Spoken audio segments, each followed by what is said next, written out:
Chapter 645. It's so late. I just blacklisted you on WeChat. Do you have to call me? Can't you let me sleep well? Jean Wan complained. The man said indifferently, It's so late. Do you have to blacklist me just because of a profile picture that hasn't been changed since the beginning? Jean Wan, I'm going to sleep. I'll add you back when you change it. With that, Jean Wan didn't wait for the man to speak, so as not to be choked by him again. She quickly hung up the phone. In Aolan International, the man's tall figure leaned against the door frame. His dark and deep eyes narrowed slightly, looking at the phone screen that had darkened because the woman had hung up on him. The next morning, Jean Wan got up, took a shower, and came out. When she picked up her cell phone, she saw that her number was still on the page that she had blacklisted on WeChat yesterday. She casually clicked on Mo Jingshan's profile picture in the blacklist and refreshed it for a long time. In the end, he didn't change it. That night, at the charity dinner. The dinner was a very ordinary dinner, and most of the guests were famous people in the city. After returning to China, Jean Wan had attended a lot of social events and dinner parties, and many people were familiar with her. Although she had washed away the dirty water that had been splashed on her a few days ago, it was inevitable that there would still be people talking about her behind her back. What's more, the fact that Jean Wan was Mo Jingshan's wife shocked many people. The men who often took the opportunity to hit on her no longer dared to approach her. After all, Jean Wan was already quite famous in the Chinese business world. Now that they knew that the person behind her was Mo Jingshan, no one dared to provoke her. The dinner party didn't end until 10:30 p.m. It was already 10 o'clock. Jean Wan drank red wine in boredom and waited patiently for the dinner party to end. Although the man didn't dare to approach her tonight, some famous ladies or rich ladies who admired her occasionally came over to say hello to her, but most of their chats were tentative, and they all had forced smiles on their faces. They were all asking her if what CEO Mo said in the media a few days ago was true. Someone toasted her. Jean Wan had drunk no more than 2 glasses of red wine here tonight, and most of the red wine was only at the bottom of the glass. She politely took it, clinked glasses with them, and talked and laughed with them as she usually did at social events, but everyone had a smile on their face and actually had their own thoughts. After drinking, they chatted for a while and then dispersed. Finally, at 10:30 p.m., the dinner party ended as scheduled. After the speeches of the city leaders, the hall was filled with thunderous applause. Jean Wan played with a glass of red wine in her hand that she had just taken from a waiter. As the crowd gradually walked out, she put the half-drunk wine on the tray of a passing waiter and turned to leave. Just as Jean Wan was about to walk out of the hotel, her eyes suddenly went dark. She was stunned for a few seconds before she came to her senses. She didn't know whether the power was off or the switch was tripped. Fortunately, the dinner party was over, and this place was not far from the exit. Otherwise, she didn't know how chaotic the scene would be. Jean Wan lifted the hem of her gown and was about to follow the crowd out in the dark. She was surrounded by people who were rushing forward because of the sudden darkness, so the sound of footsteps approaching Jean Wan was drowned out. With a bang, the handbag in Jean Wan's hand fell to the ground, making a muffled sound. In the rightmost room on the 10th floor of the hotel, Xing Yihan stood under the shower in the bathroom. The warm water fell densely like rain, and the man's tall and slender figure was shrouded in the dense white mist in the bathroom. He closed his eyes, and his breathing strangely became a little messy. He was also present at the charity dinner tonight, but after only an hour, he left because he felt unwell. His secretary learned that he was not feeling well and arranged a room for him in this hotel. From the beginning, he didn't feel anything other than an inexplicable heat. However, at this moment, as the hot water invaded his body, Xing Yihan only felt that his body was gradually heating up. The scene of him seeing Ji In-won at the dinner party kept replaying in his mind. Ever since he was chased out of the Ji family by Ji Hongwen, the one thing he had to do in this life was to swallow up everything in the Ji family, no matter what methods he had to use. Even if the Xing family was powerful enough and didn't need the Ji family's influence, the hatred from his youth had been hidden in his heart for so many years. Some things were a lifetime shadow. Even if he didn't need it, he had to get it. Even if, in the end, he abandoned Ji In-won and chose to keep Ji Mengran by his side as a puppet. Ji Mingran's various means were either clever or stupid, but every step went in the direction he expected. Except for occasionally assisting her, he didn't need to worry about anything else. After all, Ji Mengran, that idiot, could definitely turn the Ji family upside down.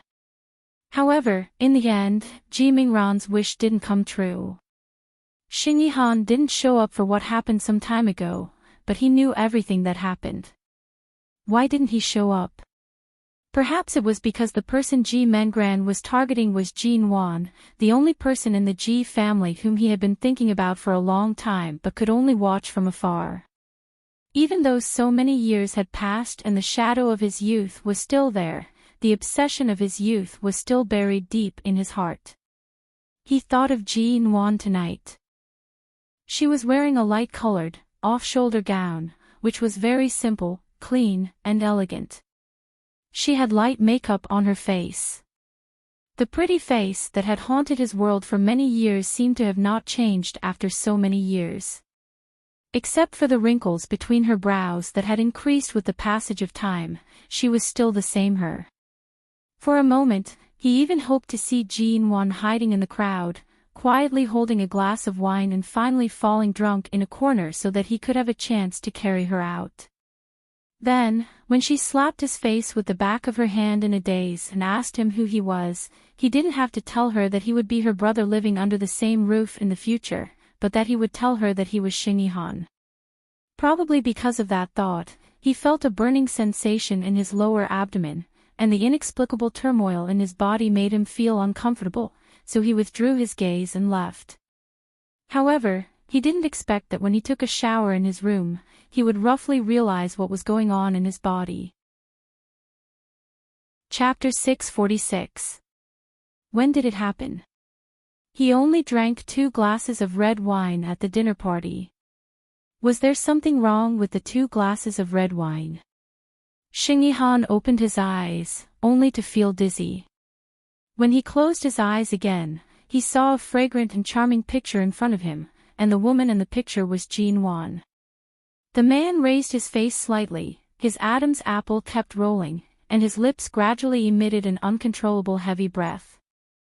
Ji In-won's face kept flashing in front of his eyes, and he even imagined Ji In-won's naked appearance. His body temperature was getting higher and higher, and the picture in his mind was more intense. The heat in his lower body gradually accumulated to the point of explosion, and he had to switch the hot water in the bathroom to cold water. Almost at the same time, there was a sudden sound of the door being opened outside. Xing Yihan stood in the bathroom, one hand on the wall, and the cold water gradually made him calm and rational. His eyes were so quiet that they were almost dark, and he listened carefully to the movement outside. A moment later, the door was opened and closed, and everything was quiet again. Who came in? Only his secretary had a room card in his room. Xing Yihan resisted the heat in his lower body that was about to explode. His handsome face was so gloomy that water was about to drip out. He suddenly turned off the shower, raised his hand to grab a bathrobe, and put it on. Then, he opened the door and walked out expressionlessly.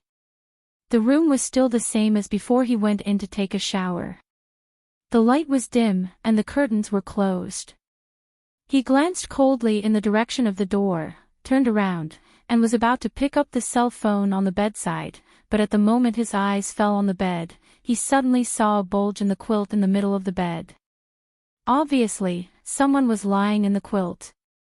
He fixed his eyes on it, walked to the bed with a cold face, and mercilessly lifted the quilt. However, the moment he lifted the quilt, there was a flash of lightning outside the window, and a cold lightning flashed outside the window, making his brain, which had just been forcibly calmed down by the cold water, almost explode in an instant. On the large white bed, the woman in the gown was lying on it. Her long hair was disheveled, and her fair cheeks were abnormally red. Her eyes were closed quietly, as if she was asleep, or in other words, in a coma. The scene that kept appearing in his mind just now gradually overlapped with the woman lying quietly on the bed in front of him. Xing Yihan stared at Jin Wan on the bed for a long time, gradually put down the quilt he had just lifted, and threw it to the other side of the bed. Who secretly planned all this, who knew that he had a deep love for Jin Wan for many years, and who tried to make Jin Wan faint and send her to his bed? There was no need to guess the answer. Ji Mengran had been driven out of control these days. She wanted to destroy Jin Wan. She wanted to destroy Jin Wan with him. Normally, Xing Yihan would never be used by Ji Mengran. But now, his only weakness was right in front of him. Destroying her was equivalent to destroying himself. It was just mutual destruction, so what was wrong with that? Xing Yihan stood by the bed for a while, slowly stretched out his hand, and gently touched the woman's fair and blushing face. That spring festival many years ago, on the Ji family's sofa, the scene of him pressing her down on the sofa under the influence of alcohol and almost ripping off her clothes came back to his mind again.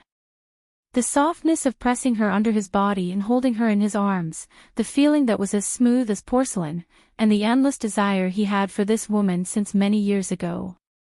As the heat in his lower body rose again, it gnawed at his rationality again and again. In particular, the woman on the bed was too quiet. She was not as distant, cold, and disgusted as she usually was when she saw him. She was still so fair and smooth. Her thick and long eyelashes lay quietly under her eyelids, and her breathing was even. She was like a princess who had accidentally fallen asleep because she had bitten a poisonous apple, waiting for her man to kiss her awake. The woman who had haunted his mind for so many years, the reason why he hated other women so much, was the one in front of him. She lay there obediently. Should he do it? He had drugged her. From her face, he could tell she had also been drugged, but he didn't know how the other party had made her fall asleep. But as long as he had her tonight, even if Imo Jingshan could tolerate her for one night and still love her in the palm of his hand, given Jin Wan's character, it was impossible for her to return to Imo Jingshan's side. And if he guessed right, the media had been informed and would definitely wait outside the room tonight or tomorrow morning, waiting to capture the scene of Mrs. Imo having an affair. None of this would harm his interests except that it would directly offend Imo Jingshan. But it was not the first time that he had provoked Imo Jingshan. If he was really afraid of the Imo family, he wouldn't be Xing Yihan today. Jin Wan. This name, as well as this seductive, crimson face when she was asleep, kept replaying in his mind and in front of his eyes. Little by little, Xing Yihan's reason was hollowed out by the scorching heat under him. Even if after this night, he still couldn't get anything except her body, he still wanted it very much. The man lowered his head and slowly approached the woman on the bed. This woman should have belonged to him. When they were in the Ji family, he shouldn't have felt pity for her. He should have taken her as his own early. Maybe in the future, there would be no story between her and Imo Jingshan. Even if he was hated, at least he would be the one who entangled with her for the rest of his life. Just when Xing Yihan's thin lips were about to fall on the woman's red lips, Jin Wan suddenly woke up from her sleep. Before she could react, she saw the man's face right in front of her. She trembled in fright and instinctively turned her face to the side. The man's kiss didn't land on her lips, but it brushed past the corner of her mouth and landed a kiss on it. Seeing the woman who had been sleeping suddenly move, the fire in Xing Yihan's eyes suddenly burned fiercely. He lowered his eyes and stared at her. The moment Jin Wan was kissed on the corner of her mouth, all her hair stood on end. Before she had time to think about what had happened, she only remembered that in the dim light of the banquet hall, someone seemed to cover her mouth, and then there was a pungent smell. Then she knew nothing. But she didn't expect that the moment she woke up, it was Xingyihan she saw. The nightmare she had in the Ji family when she was a teenager seemed to come back to her mind in an instant. Her whole body tensed up, and when the man who leaned over to kiss her paused, she abruptly turned her eyes and looked at him defensively. "Did you order someone to drug me?" Chapter 647. Jean Wan's eyes were still a little confused. She could only recognize that the person in front of her was Xingyihan, but after she woke up, she felt a heat in her body that seemed to have been suppressed for a long time because she had been in a coma. She had been drugged before, so she immediately knew what was going on. Jean Wan hurriedly sat up in bed, but perhaps because she had been forced to inhale too much of the drug, she only got up for a moment before lying back down feebly. She could only watch Xingyihan standing by the bed and looking down at her as if watching a weak person struggling in a cage. She immediately clutched the sheets under her and glared at him coldly. "How dare you drug me? Xingyihan, I know you are despicable and shameless, but now you are so shameless that it disgusts me." Xingyihan smiled and accepted her scolding, but his hand gently stroked her face. Jean Wan stiffened all over because of his touch.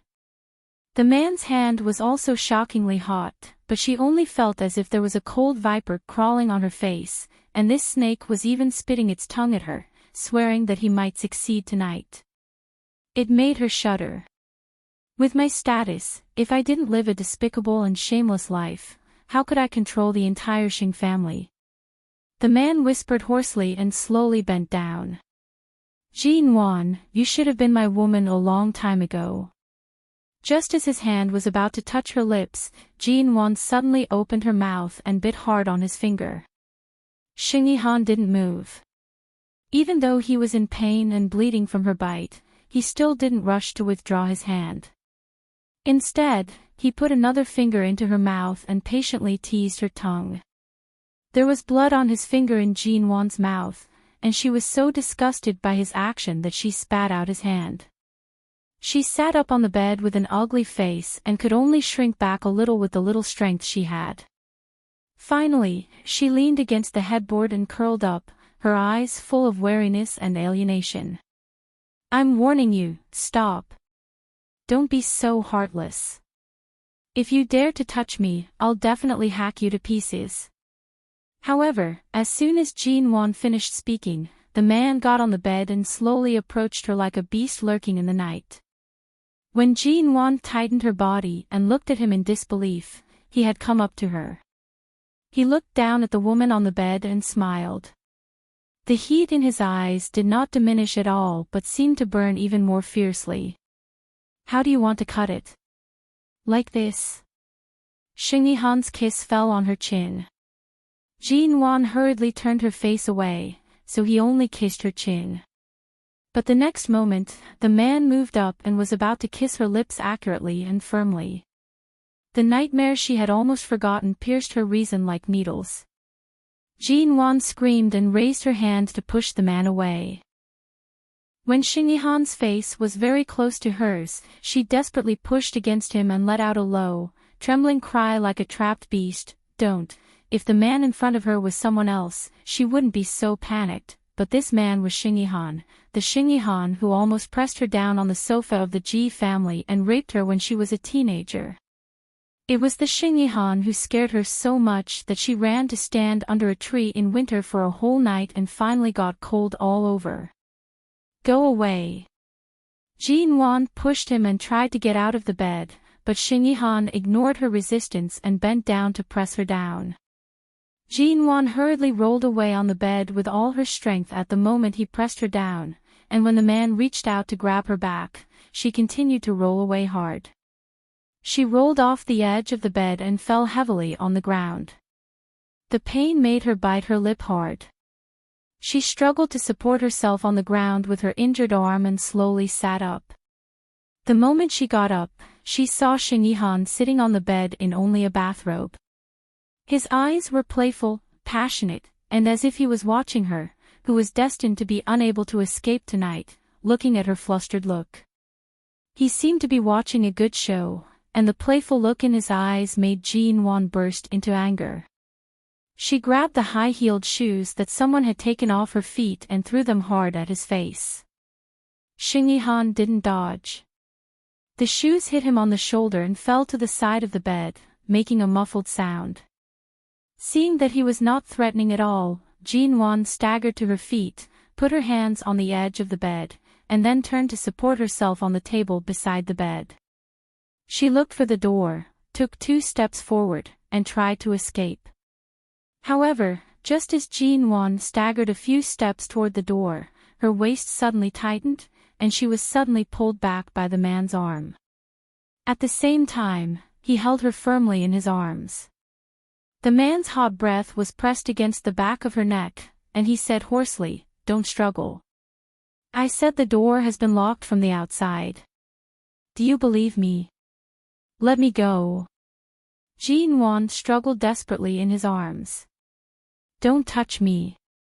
Let me go. Let me go, oh. Oh, oh." Jin-won felt that Shin Yi-han's lips were touching her from the back of her neck to the exposed back and shoulders of the gown, and her stomach was churning with waves of nausea. She kept struggling, using both hands and feet, but her mouth was covered and she couldn't speak. She tried to bite him several times, but he covered her mouth so hard that she couldn't open her mouth at all. Oh! Oh! The zipper on the back of the gown suddenly made a swish. It was the sound of the gown being pulled open. Jin-won trembled all over and hurriedly began a new round of desperate struggle, only to be abruptly thrown onto the bed by Shin Yi-han. The moment Jin-won fell onto the bed, she hurriedly crawled to the side, only to be pulled back by the ankle by the man, who then bent down and pressed her under his body. Chapter 648. When Jin-won almost cried out, Shin Yi-han was confused by her fragile appearance for a moment and didn't notice that Jin-won had bent her legs when he was not paying attention. Shin Yi-han's lower body was suddenly hit hard by her knee. He groaned in pain and froze on top of her. Jin-won looked at the man whose face suddenly turned pale with tears and pushed him away with all her strength. When Shin Yi-han reached out to grab her back to the bed, she rolled to the edge of the bed again, staggered to the ground, and slowly stood up. While he was in pain and couldn't get up so quickly, she moved to the door as quickly as possible. But when she reached the door, Jin-won tugged at the door lock in a panic, only to find that the door was really locked from the outside.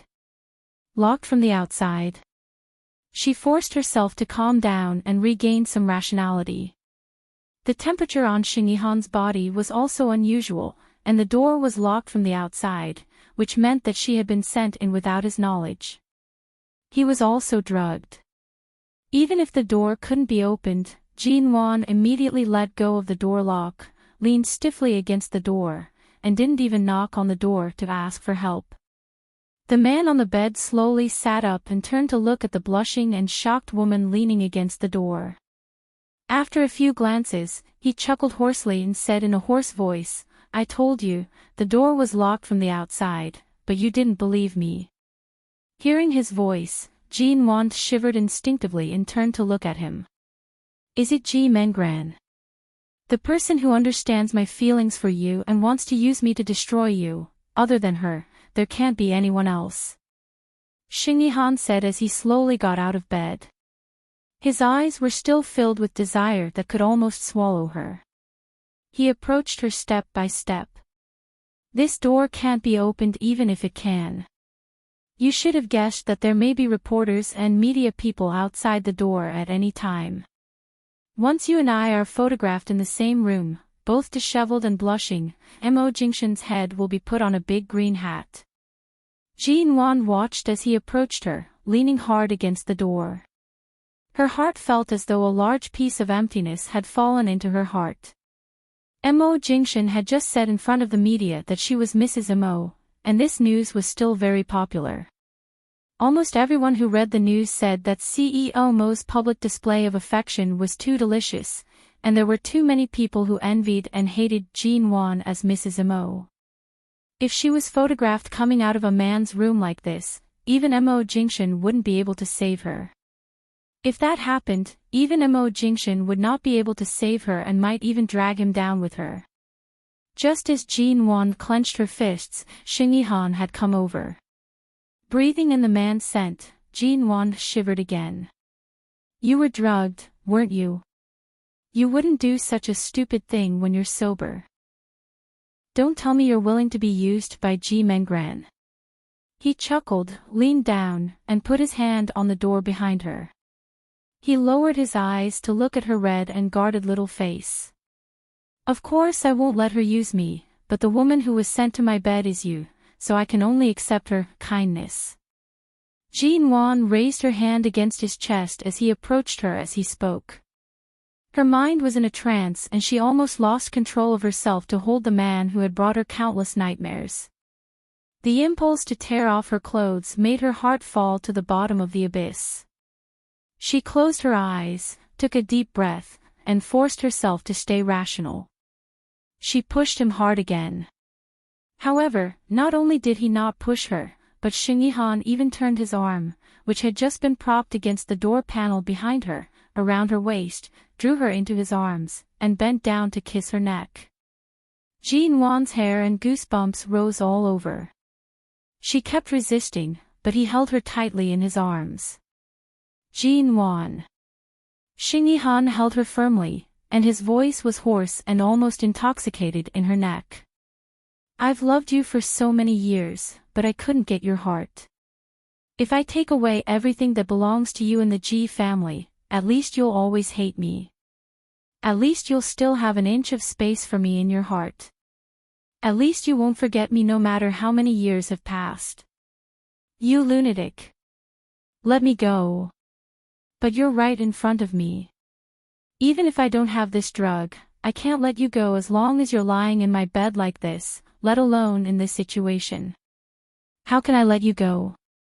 Xing Yihan's voice was hoarse, so hoarse that it made her flustered, but his burning hands still held her waist tightly. Since we're dragging each other down, even after tonight, when I destroy you, it's the same as destroying me. I won't regret it, Xing Yihan, wake up. Jean Wan felt that he was crazy. He must be crazy. However, at this moment, the man pressed his lips against her ear, and the hot breath from his mouth entered her earlobe. I'm very sober, Jean Wan. I know very well how you've become a terrible nightmare over the years. You've always existed in my dreams, making me feel disgusted with other women except for you in my dreams. Now that the real you is in front of me, how can I not enjoy it? Xing Yihan's words seemed affectionate, but the more Jean Wan listened, the more she trembled. When did she become his nightmare? He was clearly her biggest nightmare many years ago. When she heard that he had touched her in his dreams, she felt even more disgusted and frightened. She raised her leg and was about to attack his lower body again. This time, Xing Yihan was prepared. He pressed her leg with one hand and put the other hand into her unzipped back. As soon as his hand touched her smooth and white back, Jean Wan suddenly trembled and screamed as if she was about to explode. Don't touch me. Perhaps because Jean Wan's voice was too sad and shrill, Xing Yihan's hand paused. Taking advantage of this pause, Jean Wan was about to push him away, but she suddenly felt a pain on her neck. Xing Yihan suddenly bit her on the neck.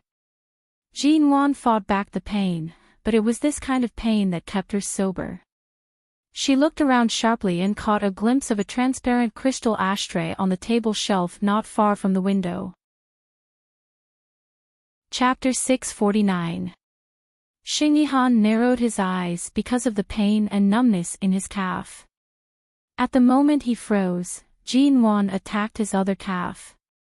He thought she was going to attack his lower body, but he didn't expect her to attack his calf again. This time, even though he raised his hand to dodge in time, he failed to dodge and was successfully kicked by Jean Wan. A strange pain and numbness came from his calf bones. You. Xing Yihan didn't expect Jin Wan to be so skilled. In his memory, she hadn't learned any self-defense skills. Even if she had, she couldn't be so skilled. However, Jin Wan didn't even look at him. She gritted her teeth and pushed him away. When Xing Yihan was temporarily unable to support himself because of the pain and numbness in his legs, she pushed him back 2 steps. At the moment she successfully got out of his arms, Jin Wan was grateful to Feng Ling for what she had taught her. At first, she only learned the acupoints on the upper body, including the hands and arms. However, before leaving London, Feng Ling spent another week teaching her the acupoints on the legs. However, because she learned in a hurry, Jin Wan had never used this method. Earlier, she was just taking a gamble. She didn't expect that she would really kick the right place. However, Xing Yihan used to be an orthopedic doctor. After being shocked by Jin Wan's trick of attacking the acupoints on the calf, he calmed down in less than half a minute. After confirming that there would be no problem except the pain in his legs, he saw that Jin Wan had rushed to the window, and the tightly closed curtains fluttered slightly because of her rushing speed. What was she doing there? She couldn't go out of the door. Was she going to jump out of the window? This was the 10th floor of the hotel. As soon as this idea came to his mind, Xing Yihan suddenly endured the pain and hurried over. Jin Wan. Come back. The man's legs were too long. Jin Wan rushed to the table in front of the window and leaned against it to adjust her breathing, which was disorderly because of the drug, when he came over in 3 or 4 steps. He grabbed her arm and brought her back into his arms. At the same time, he pressed her tightly in his arms. Even if you break my legs today, I won't let go of you. Don't struggle. I don't know how much drug was put in the wine. At least you want it now, don't you? Jin Wan's hand reached back, clutched the corner of the table, and said in a trembling voice, Xing Yihan, I'll give you one last chance. Let go of me. Don't touch me. However, the man chuckled at her weak threat, as though he thought she was too naive. He bent down and kissed her ear. At the same time, he said resolutely, Tonight, here, you are mine. Before he finished his words, Jin Wan's hand had mercilessly swung down on his head.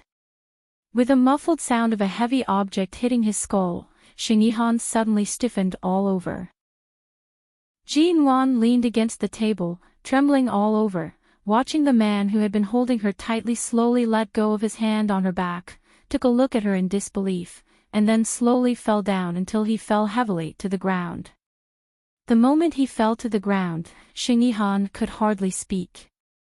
His eyes were fixed on the heavy crystal ashtray in Jin Wan's hand. Seeing the obvious blood on the corner of the ashtray and Jin Wan trembling but still holding the ashtray, he stared at her for a long time until the dim light blurred and he closed his eyes. Jin Wan looked at the man who fell heavily to the ground. Just now, she had put all her strength into her hand to hit him, hitting the back of his head. She didn't know whether she had hit him hard or not, but seeing such a tall man like Xing Yihan suddenly fall to the ground, and then seeing his white bathrobe, which was almost dyed red by the blood flowing from the back of his head, Jin Wan trembled and threw the ashtray to the ground. Her hands and feet were weak, and she staggered to the ground, almost unable to get up. Did she kill someone? She didn't figure out the acupuncture point on the back of his head just now.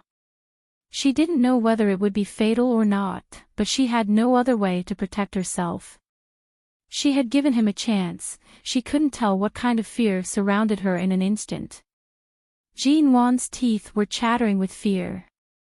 Seeing more and more blood flowing from the back of his head and the shocking blood-stained bathrobe behind his shoulders, Jin Wan sat on the ground and kept backing away slowly until she reached the curtains. Leaning against the cold window, she forced herself to calm down.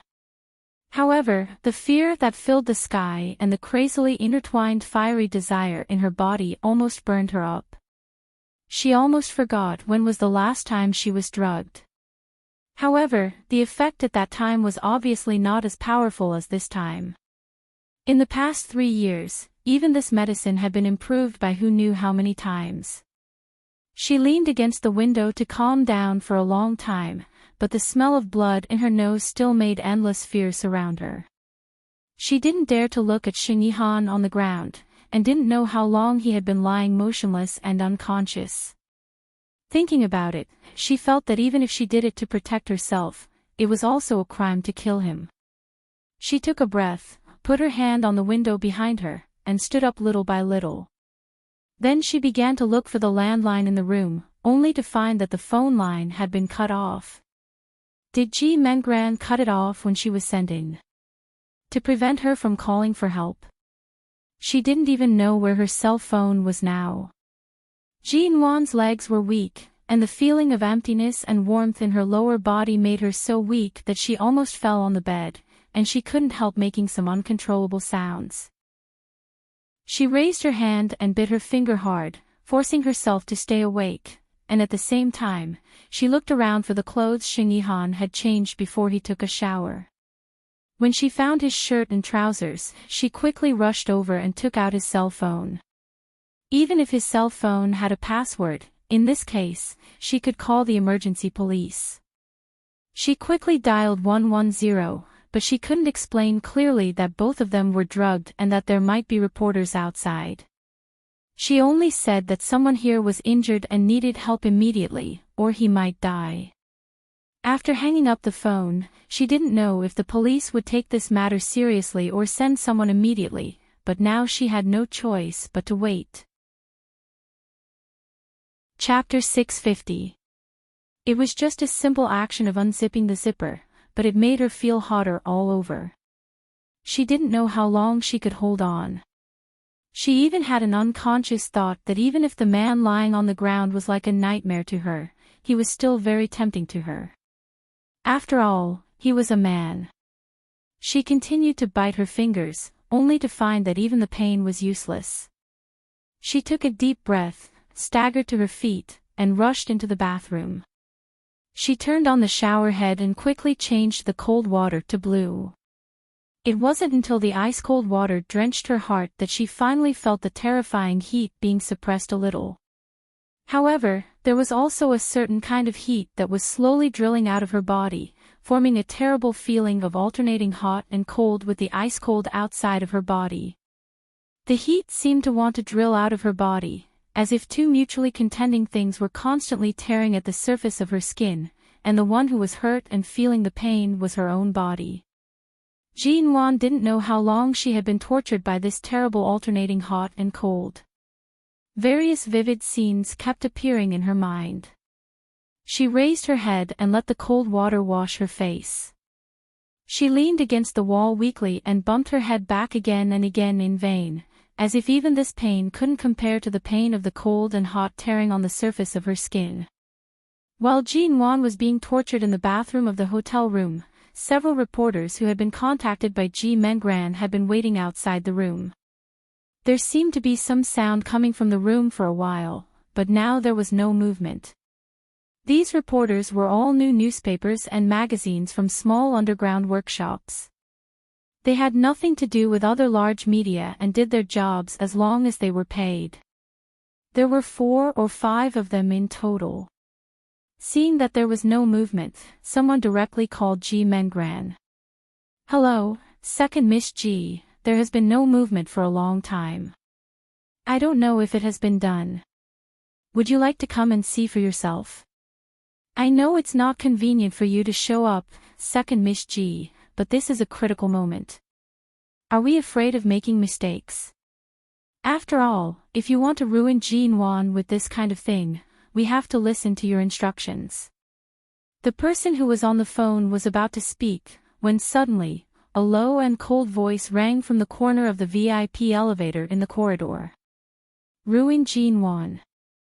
How many lives do you have?" For the first time, there was such a voice that made these reporters, who had always been good at secretly filming all kinds of entertainment stars' cheating scandals or rich and powerful scandals, feel a sense of fear in their hearts. A few reporters who were hiding in the corner with cameras immediately looked in that direction. Perhaps it was because the man's black clothes were cold from the autumn night, or perhaps it was because the man was walking toward them. His gaze paused on the room Ji-in was trapped in, and his cold aura caused one's heart to tremble. Nothing should have happened to the banquet Ji-in attended tonight. After all, it was a charity banquet arranged by the city leaders. No one in their right mind would play tricks on such an occasion. However, Ji Mengran was different. When she was forced into a corner, she dared to use any despicable means to destroy her own path of retreat. After learning that there was a power outage at the end of the banquet, Ji-in disappeared. In less than an hour, on the way to the hotel where the incident happened, he suddenly learned that there was something wrong with some of the red wine at the banquet tonight. Many of the glasses had been drugged.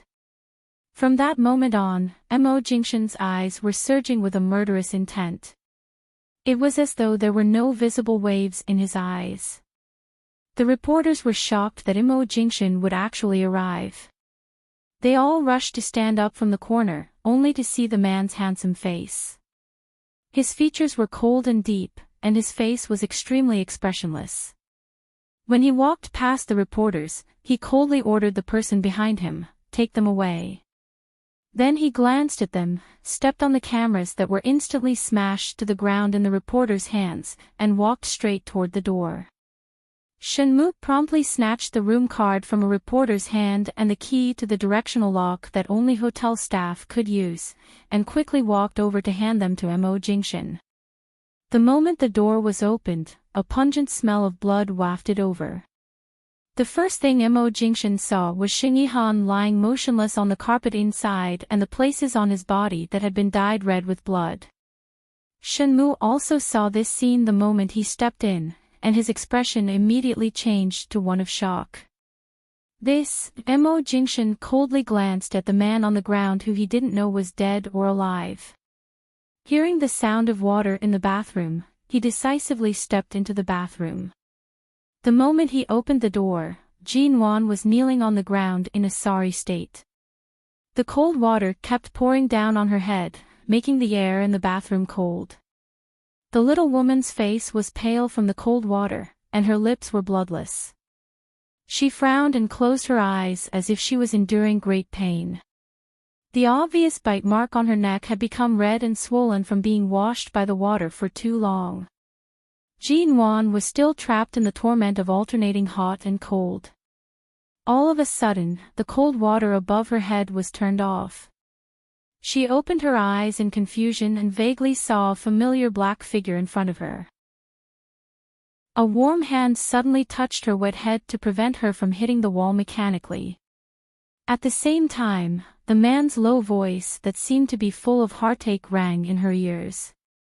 "Don't hit me again." She opened her eyes, but because her mind was no longer clear, she suspected that she was hallucinating. She even suspected that what she saw was just an illusion. She did not move, but frowned and said in a hoarse voice, "No matter who you are, don't touch me." Seeing that she couldn't stay awake at all, Mo Jingshan was about to pick her up from the ground, but the moment the man held her waist, Ji-in suddenly trembled as if she had been electrocuted. Had Xing Yihan woken up? What else did he want to do? She hurriedly struggled. "Don't touch me. Let go. Don't touch me." She screamed hoarsely and lowered her head to bite his arm. Mo Jingshan was bitten, but he held her tighter and decisively lifted her up from the cold, wet tile floor. He bent down and kissed her comfortingly on her wet forehead. He pressed his lips against her forehead and gently said, "Don't be afraid. It's me. Let go, don't hold me, don't touch me, don't." Ji-in waved her hands and feet as if she couldn't hear him. Chapter 651. Ji-in's desperate struggle froze as her face was forcefully pressed against his chest. Her five senses seemed to have been catalyzed by the drug, and it was as though she could not feel anything except for her sense of smell. At the very least, the moment she pressed against his chest, she caught a whiff of the unique, cold, and floral fragrance that only Mo Jingshan had on his body. By her ear was the man's patient, gentle voice, "It's me. Don't be afraid, Mo Jingshan." Jin Wan's stiff body seemed to soften in an instant. She shrank weakly in his arms, letting the man carry her steadily.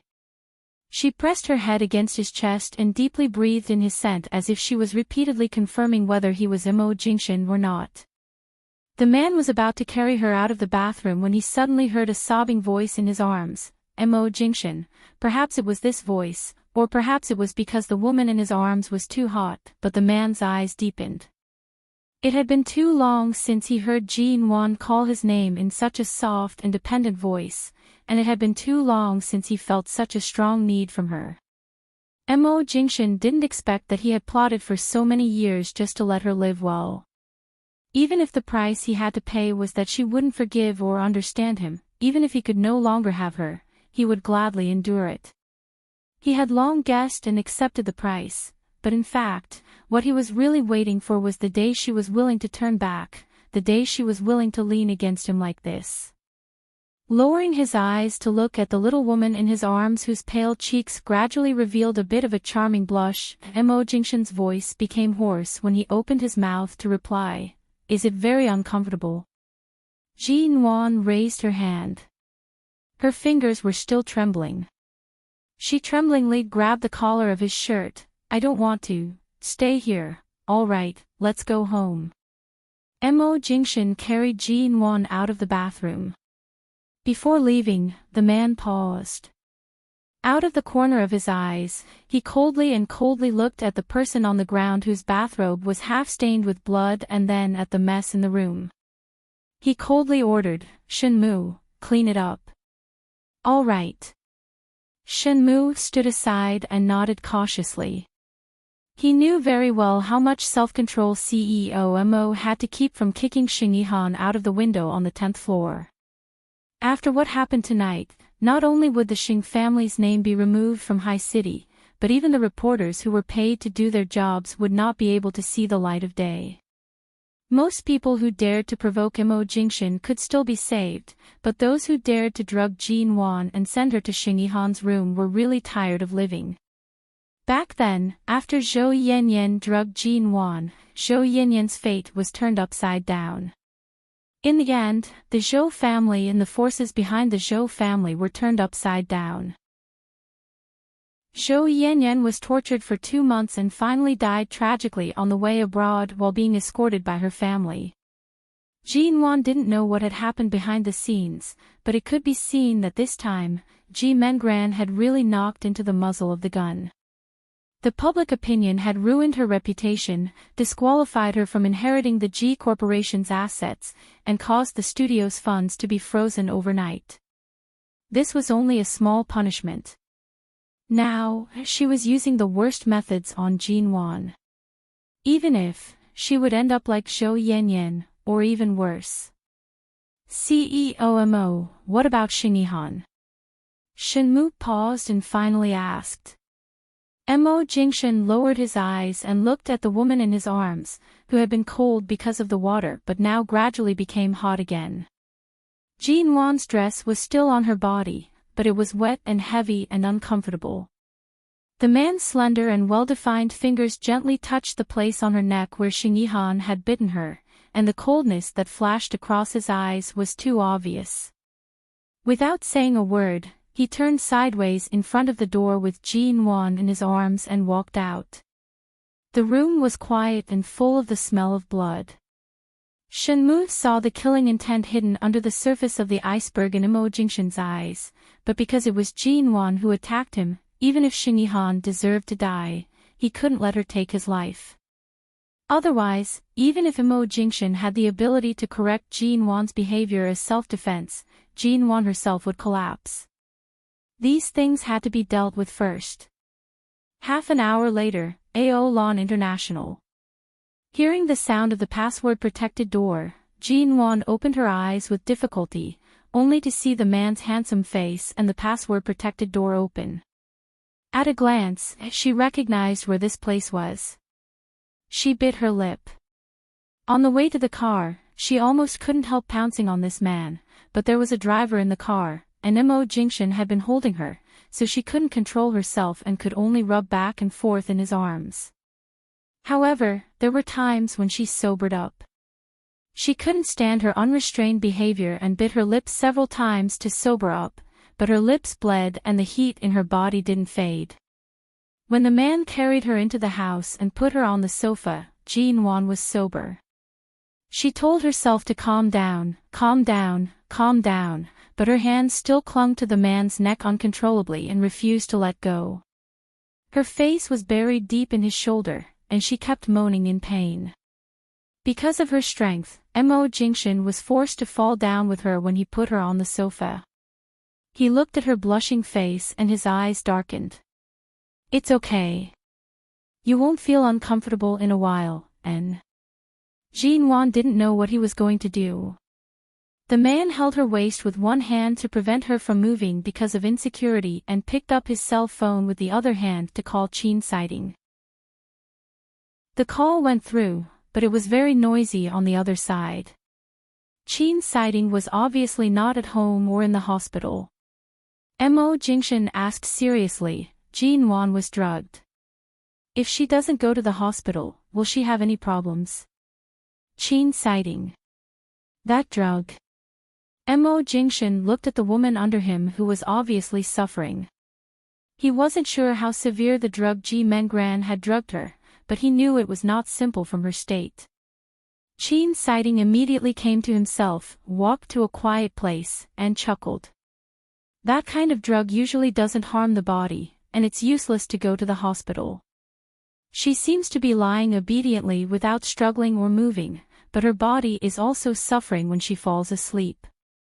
It's just that others can't see her movements, so instead of going to the hospital and asking the doctor to give her a tranquilizer to deceive herself, it's better to solve it at home. Anyway, she's your woman. The easiest way is to accompany her for a night. Don't tell me you're so reserved at this time. Chapter 652. It's just something with an aphrodisiac effect. There's a difference between an increased dose and a normal dose. If we're talking about harm, Jean-Wan was drugged, but the one who's harmed is you. After all, if she was drugged with an extremely large dose, you'd have to be mentally prepared to fight for a day and a night. She might keep pestering you for it. Mo Jingshan's voice was heavy. Did I call just to listen to your nonsense? Who knows what type of drug your woman was drugged with? This kind of thing is too common in the black market abroad and in the country. Even if you go to the hospital for a blood test, it'll take at least 1 or 2 hours for the results to come out. In the end, it'll still be the same drug, and she'll have to suffer for so long for nothing. TSK, don't tell me you're afraid that if you take advantage of her while she's unconscious, she'll fall out with you when she wakes up. Mo Jingshan, you actually have times when you're so apprehensive. If you're really afraid she'll fall out with you, there's only one way. Throw her into a cold bathtub for a night. Remember to put some ice in the bathtub every hour, but the price is that after the drug wears off, she might get frostbite or catch a serious cold. Mo Jingshan cursed softly, hung up the phone, and threw it to the side. When he lowered his head, he saw the little woman lying on the sofa. Her cheeks were red and delicate, and her eyes were blurry and wet. The wet gown stuck to her body, making her look extremely disheveled, but it also added to her seductiveness. Any normal man who saw this scene would most likely tear off her gown and strip her clean. Of course, Mo Jingshan was normal. When this little woman kept twisting in his arms in the car, if it weren't for his strong self-control, he most likely would have pressed her against the car and made her his from the inside out.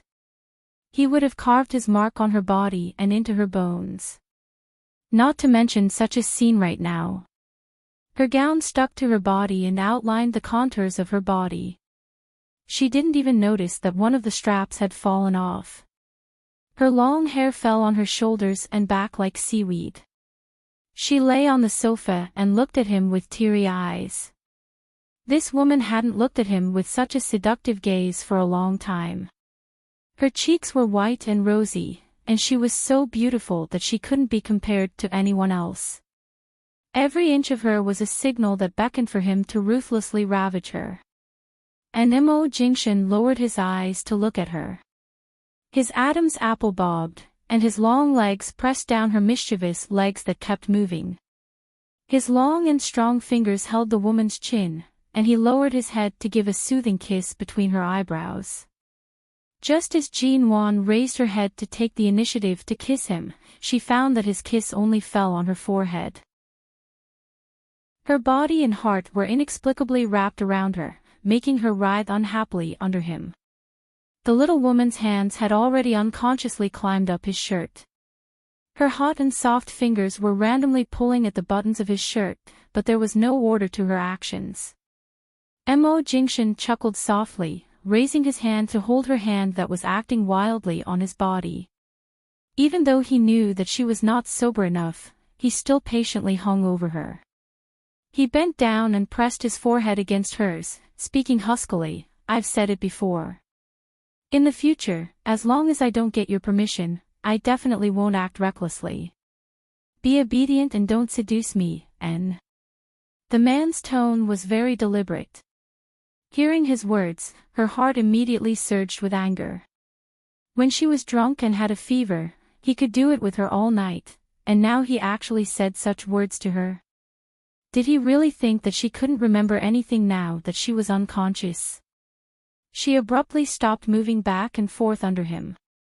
Anyway, she knew that this was Aolon International, so she wasn't completely unconscious. She just had to endure the discomfort.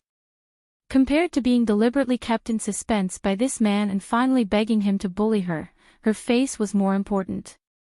If you don't want it, then don't. Jean Wan closed her eyes and no longer looked at him. She treated the man on top of her as a pig's head, as a creature that was not a man, to maintain her composure. However, her voice was still panting as she said hoarsely, "I've been drugged. Otherwise, do you think I would beg you?" He lowered his head to look at her expression of wanting to save face no matter what and smiled thinly. "Are you sure?" "I don't want it. If I really can't take it anymore, at most." She paused and gritted her teeth before saying, "There's an adult toy shop downstairs. I'll ask someone to buy something to replace it." Mo Jingshan knew that she was being forced into a corner and could not help but laugh. "Am I not more comfortable than that kind of thing?" Earlier, Jean Wan was already extreme enough to say those words. Hearing that he was actually laughing, she was so angry that she raised her hand to slap his face. In any case, she was even capable of killing someone with an ashtray tonight. What was there to be afraid of? Mo Jingshan easily caught her wrist and pressed it against the sofa by her head. Jean Wan's entire body was burning up, but her mind was trying hard to remind herself that this bastard was Mo Jingshan. She had clearly blacklisted him on WeChat earlier. Right now, even if she had to hold it in, she definitely would not do it with him. "Should I praise you for having such great willpower? Even in such a situation, you don't forget to be angry at me." "What willpower? It's not like I can't endure this bit of drug." "You've already endured it. How can I not endure it?" Jean Wan widened her eyes to look at him. Her breathing was hurried, and her voice was still trembling like silk. "Besides, even if you didn't rush over to save me tonight, wouldn't I still be able to endure a night of soaking in cold water? Don't think that just because you helped me again, I'll beg you with tears of gratitude. Mo Jingshan, don't even think about it." Faced with Jean Wan's stubbornness, Mo Jingshan did not speak further. Instead, he directly carried the woman on the sofa horizontally. "What are you doing?" Jean Wan's body was once again suspended in the air. The desire in her body that she had tried so hard to suppress leapt up again. Her entire body trembled in his arms, and the moisture in her eyes deepened. The man carried her in the direction of the bathroom. "If you don't want it, I can't really force you." "Do you mean that soaking in cold water is very comfortable?" "Jin-won, in any case, it's more comfortable than you using it." He smiled mildly. "Very good." These two words caused Jin-won's scalp to turn numb. She suspected that Imo Jingshin was about to unleash his beastly heart and press her into the bathtub to fondle her. Although her heart was very resistant, her body was very obedient and expectant. Chapter 653. However, to Jin-won's relief, Imo Jingshin didn't do anything to her but put her into the bathtub with her clothes still on.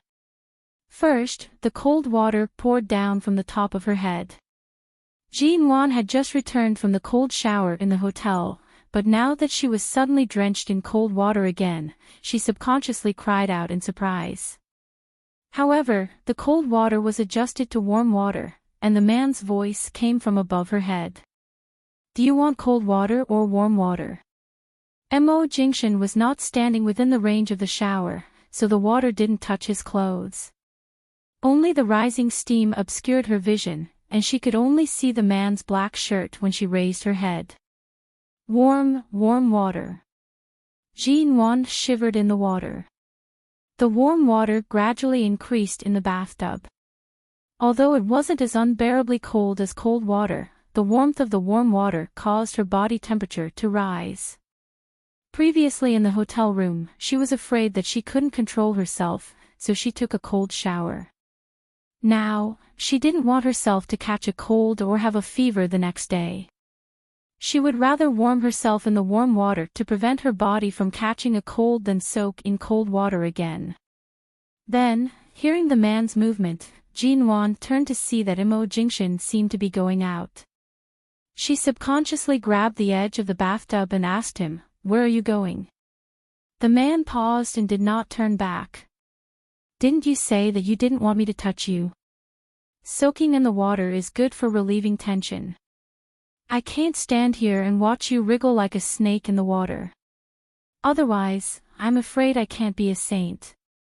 Jin-won, his words seemed to make sense, but strangely, she felt wronged. Jin-won felt that this medicine was definitely not something good. It could even control her IQ. Seeing that the man was really going to leave, she grabbed a towel by the side and threw it harshly at the man's back. Imo Jingshin let her vent, speaking softly in the still pitter-patter of the bathtub, "Be good and soak in the water for a night. You know the bathtub has an automatic water temperature adjustment function. Remember to adjust the temperature yourself, and..." Jin-won watched his back with red eyes. "Imo Jingshin, I feel so uncomfortable right now. I'm about to explode." He then turned his head to look at her indifferently. "I know. So what do you want? To go to the hospital?" Of course, she wouldn't go to the hospital. She had probably heard part of the call he had made to Chin Siding. Putting aside the fact that it would be embarrassing to go to the hospital with this kind of medicine, it would be useless even if she went. The doctor would only give her a tranquilizer. "No," she said firmly. "Well, let's soak then." With that, the man was about to leave. Imo Jingshin. Jin-won's hand was still gripping the bathtub tightly. He had already opened the bathroom door. Without turning his head, he said, "Occasionally, I'll let you have a taste of the fire of desire. It's only fair that you can see but not eat." Fair? What did it have to do with her that he was usually burning with desire? It wasn't like she took the initiative to seduce him. How could this be considered fair? Jin-won stared incredulously at his figure as he walked out until she could no longer see him. However, to prevent her from making any mistakes inside, the bathroom door was not closed. She shouted hoarsely and angrily at the door, "Imo Jingshin, you are so shameless. How is this fair for me? The feeling of being influenced by the drug is not something a normal person can bear. There was no response from outside. This time, Jean Wan was really angry, but the increasingly turbulent feeling in her body left her with no strength to shout or be angry. However, just as she was quietly soaking in the water, she vaguely heard movement from the bedroom. The bathroom she was in was the private bathroom that Imo Jingshan used to use, but at this time, the sound of water also came from the spare bathroom in the bedroom. While she was being tortured here, Imo Jingshan was actually taking a bath. She must be crazy to think that when he first appeared in the hotel and took her away, she felt that he was almost surrounded by a godly halo. What AF * King Halo? After hearing the sound of water in the bathroom for a while, Jean Wan closed her eyes. The clothes on her body were too uncomfortable, and she raised her hand to take off the gown, but she did not have the strength to do so. After raising her hand for a long time, she could only tug down the other shoulder strap and then lay weakly in the bathtub. The warm water on her burning skin was so comfortable that she could not help but moan. However, she wanted to save her face, so she could only bite her lips and not make a sound. Not long after the sound of water in the bathroom stopped, Imo Jingshan came back wearing a set of soft gray home clothes. Jean Wan finally opened her eyes. She stared blankly and hatefully at the man who was covered in the fragrance of shower gel. She then looked at his clean, short hair that did not need any styling and was already charming enough. She closed her eyes and turned her head away from him. She said reluctantly, "Can you help me take off my gown? It stuck to my body with the water. It's too uncomfortable." And the man did not refuse. He responded and came over, helped her up from the bathtub, and easily unzipped the back of her gown. Because the gown was unzipped, her body loosened, and then the gown was taken off by the man. Jean Wan was wearing a set of nude underwear. Soaking in the water like this, there was no difference between wearing it and not wearing it. She did not look at the man's seemingly calm but darkening gaze. She turned her head away and hugged her chest in the warm water with her hands. "You're wearing your underwear like this. Do you need me to help you take it off?" Imo Jingshan stood by her bathtub like a gentleman. His low, husky voice carried a hint of patience. However, based on Jean Wan's understanding of him, this man was definitely not so kind. Otherwise, if he wanted to take it off, he would have done so earlier. Why did he need to ask her? He was just forcing her to take the initiative to ask him to help her. Jean Wan clutched her underwear and remained stubborn. "No need. And then wear it." The man stood up and sat by the bathtub. He watched her in the water, her body flushed seductively because of the drug. Her cheeks were also red and delicate, but she gritted her teeth and endured it. "Didn't you say you didn't want to see me in the bathtub? Why are you sitting here and looking at me?" The man's hand gently stirred the water in her bathtub, and when the water splashed onto her shoulder, her entire body trembled. She lowered her head to look at the man's fingers on the water, and for some reason, she yearned for this hand to touch her body. Chapter 654. His words caused Jean Wan's ears to heat up. Her shoulders and neck were covered in goosebumps from the water splashing over. She turned her face away to avoid him, but the man had already bent down. He patiently and gently placed his hand on the bite wound on her neck. She sat in the bathtub, unable to move because of his touch. She was afraid that if she moved, she would moan uncontrollably. Behind her was the edge of the bathtub, but in front of her was a pool of warm water. She couldn't tell if the force on her neck was light or painful, but at least when Mo Jingshan looked at the bite mark, he definitely wouldn't be in a good mood. "When he bit you, you should have knocked him unconscious. Did you have to be injured to learn to be decisive?" The man's voice was close to her ear, low and husky. Jean Wan ignored him and placed one hand on her bent knee. However, because of his touch, she couldn't help but curl up her fingers. At that time, there was only one ashtray in the entire room, but it was very far away. If there had been one by my hand from the beginning, the moment I opened my eyes and saw him, I would have taken action. As though he had heard a very satisfactory answer, the man moved his hand away from her neck and turned to hold the back of her head, turning her to look at him. Because of the drug, you lost control and had to run into the bathroom to take a cold shower. What were you thinking about? Jean Wan's heart instantly thumped hard. She wanted to shift her eyes away, but because of the man's hand on the back of her head, she couldn't. What was she thinking about? What else could she be thinking about? She had lived 2 lives, but he was the only man she had ever met. All the vivid images that popped up in her mind were of him pressing her down on the bed. When he finally appeared, she even suspected for a moment that she was hallucinating because of her desire. But what was there to be surprised about? At that time, if she had been thinking about another man, she would have been truly shocked. Besides, she was only thinking about it. Not only is your mouth stubborn, but your temper is also stubborn. Yet, I insist on shoving a hedgehog like you into my arms. Do you think I'm masochistic now? His tongue slowly moved from her cheek to the back of her ear, and then to her neck. His voice was low and husky. Even if you stab me every time I touch you, I still enjoy it. There are many ways to push you back into my arms. Even if it's just physical intimacy, at least when you're in trouble, your body is still honest. You know who you desire the most. How do you know that the person I was thinking of was you? There are millions of men in the world, and I've met many good men. The man chuckled in her ear, because I am your first man, and also your last man, and because I have the ability to make you not interested in other men. In this matter, you can only accept my intimacy, and only like me.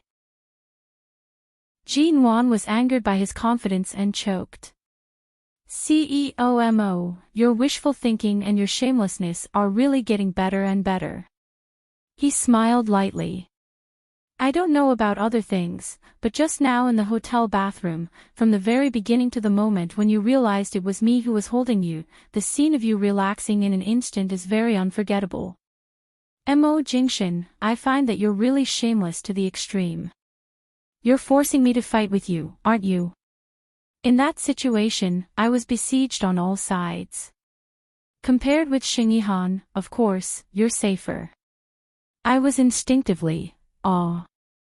Before Jean Wan could finish her words, the hidden button on the back of her underwear was suddenly undone by the man.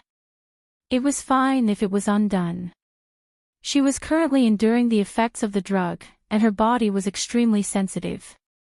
The tightly pressed underwear suddenly loosened, and warm water flowed over her sensitive spot. In an instant, her entire body trembled, and her gaze became even more dazed. Instinctively what? As he spoke, he took her out of the water with his long arm and let her sit on the edge of the bathtub. As soon as her pink body came out of the water and came into contact with the coolness of the air, she immediately trembled again. Before she could react, the man's kiss fell on her. At the moment Jean Wan couldn't help but soften in his arms, she was instantly pressed against the nearest wall by the bathtub. The kiss was so deep that she forgot what she had just said. She clearly remembered what she wanted to say, but she almost melted into a puddle of water. Because Jean Wan's body was still wet, the man's home clothes were soaked because of this movement. The bathroom was steaming, and the soaked clothes clearly outlined the man's figure. But in the steamy space, there was only the temperature of each other and the entanglement of their breaths close to each other. Jean Wan could no longer sit steadily. Her back was against the wall, and she could only hold on to the man's clothes with both hands to prevent herself from falling to the side. All her reason had collapsed because of this kiss. However, just as she almost lost control and raised her hands to hold the man's shoulders tightly, she took the initiative to kiss him back, and even burrowed into his arms. The man suddenly stopped the kiss and then stepped back from her. Jean Wan's hand was holding on to the cloth on his shoulder, but because of his movement, her hand fell weakly to the side of her legs. Her reason, which was immersed in some kind of desire, burned her nerves. She opened her eyes, and her eyelashes were wet. She looked in confusion at the man who had just changed into his home clothes and was almost half soaked. "You, what are you doing?" He suddenly came to kiss her, evoking the strong desire she had suppressed with great difficulty, and then he let her go. Was it so interesting to watch her suffer? However, the man casually took down a towel and covered her head with it. As Jean Wan furrowed her brows and stared at him with red, longing eyes, he used the towel to dry her wet hair and then wiped the water off her body. Even as Jean Wan grew impatient from his actions, he remained exceptionally patient. She felt as if there were countless cat claws scratching at her flesh, especially when the towel was wiping her body. Every inch of her body was separated by the towel, and she could not feel the warmth of the man's palm. That desire and unwillingness almost tortured her to the point of insanity. Jean Wan could not take it anymore. She raised her arms and circled them around the man's neck. She raised her head to bite him, urgently and hoarsely saying, "Stop wiping." The man chuckled softly and huskily. "I've already taken a cold shower. Now I have to wipe myself clean so that I won't catch a cold."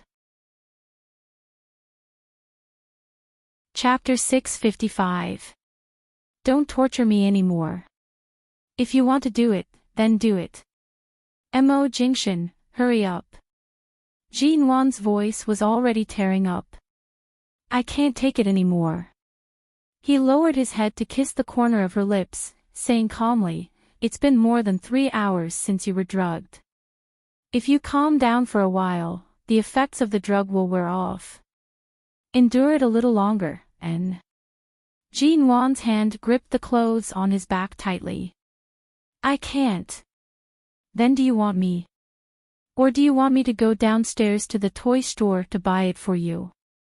Jean Wan directly wrapped her arms around his neck with force, raising her head to kiss him. Even her body was pressed tightly against his, presenting herself to him without the slightest gap. Even if she had gone crazy, she really couldn't control herself anymore.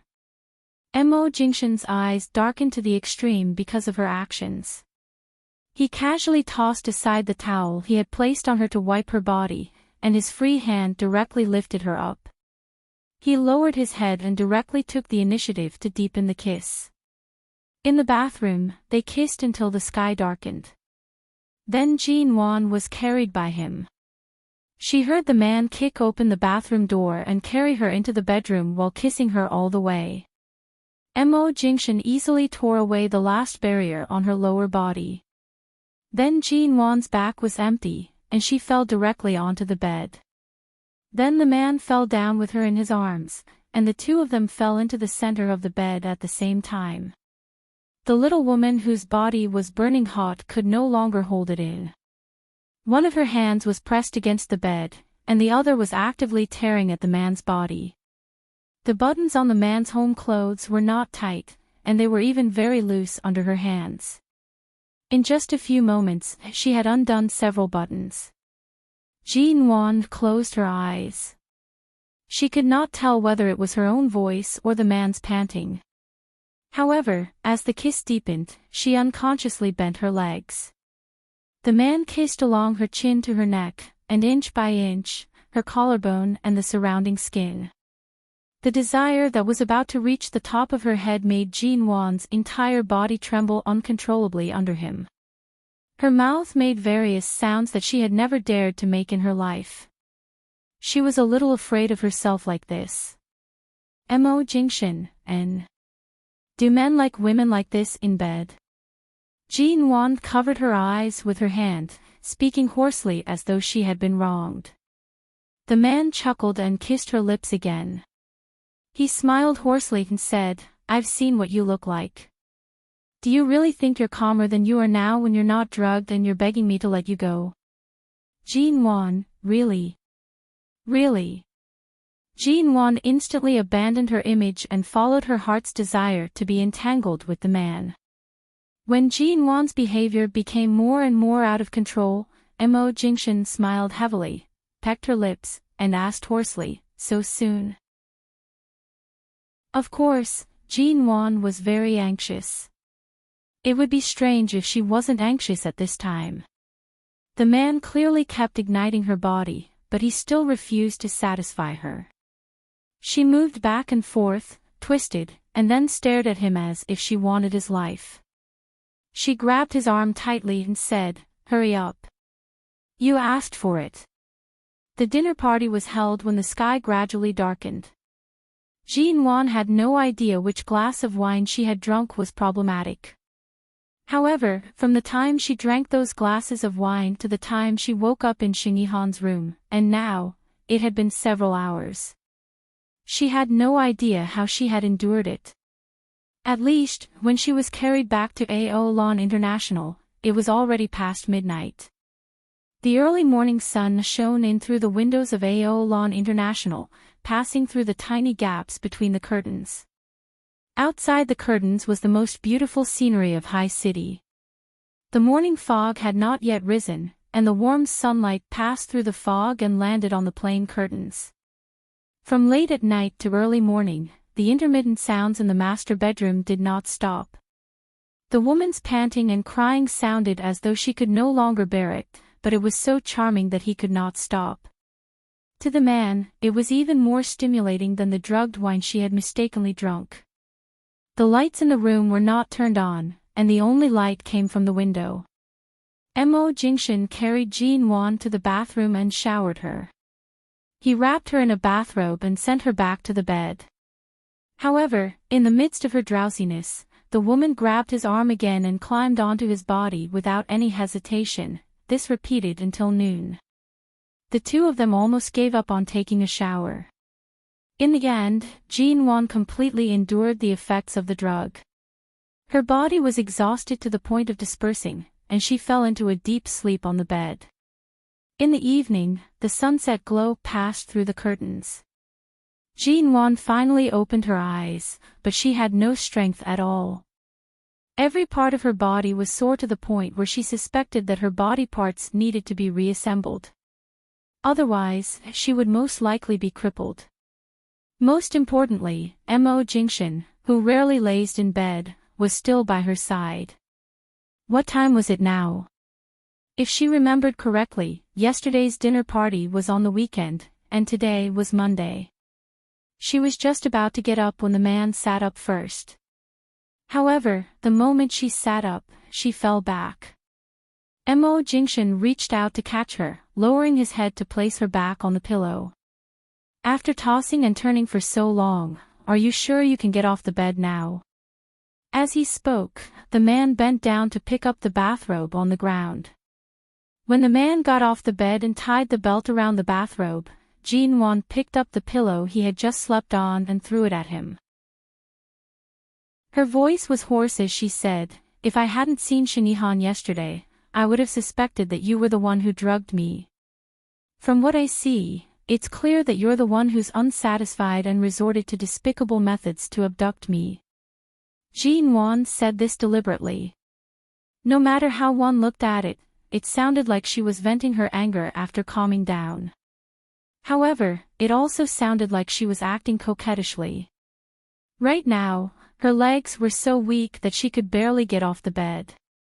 However, the man was calm and composed as though he had only done a simple aerobic exercise. The disparity between their stamina was truly heart-wrenching. He glanced at her. "Who was the one who refused to let go after every round last night? Weren't you the one who kept burrowing into my embrace?" Jean Wan, she was speechless. Even if she was drugged, it wasn't because she drank too much. She clearly remembered everything that happened last night. Even if it was just a single moment, she could remember it clearly. Chapter 656. Jean Wan sat up with some difficulty. She grabbed the pillow under her and threw it at him. "It's one thing to cling on to you. You also know that I was irrational back then. But can't you be gentler? Mo Jingshan bent down. He was right in front of her eyes. The man's voice also became gentler and deeper because of this action. You used that lustful expression to burrow into my embrace, rubbing your legs against my body, and you still expect me to be gentler? Then you clearly know that I've been exhausted for a long time. You just have to give me a perfunctory answer. Is there a need for you to do it with your own body? Jean Wan raised her face and glared at him. You know what I mean. Mo Jingshan unhurriedly stated, how did I do that? Just hug and coax me a little, coax me to sleep. I'd probably be able to rest by now. You flirted around in my embrace until I was on fire. You want me to hug you to sleep? I can't do it. Jean Wan jumped up from the bed. In the end, the soreness between her legs tugged at her nerves.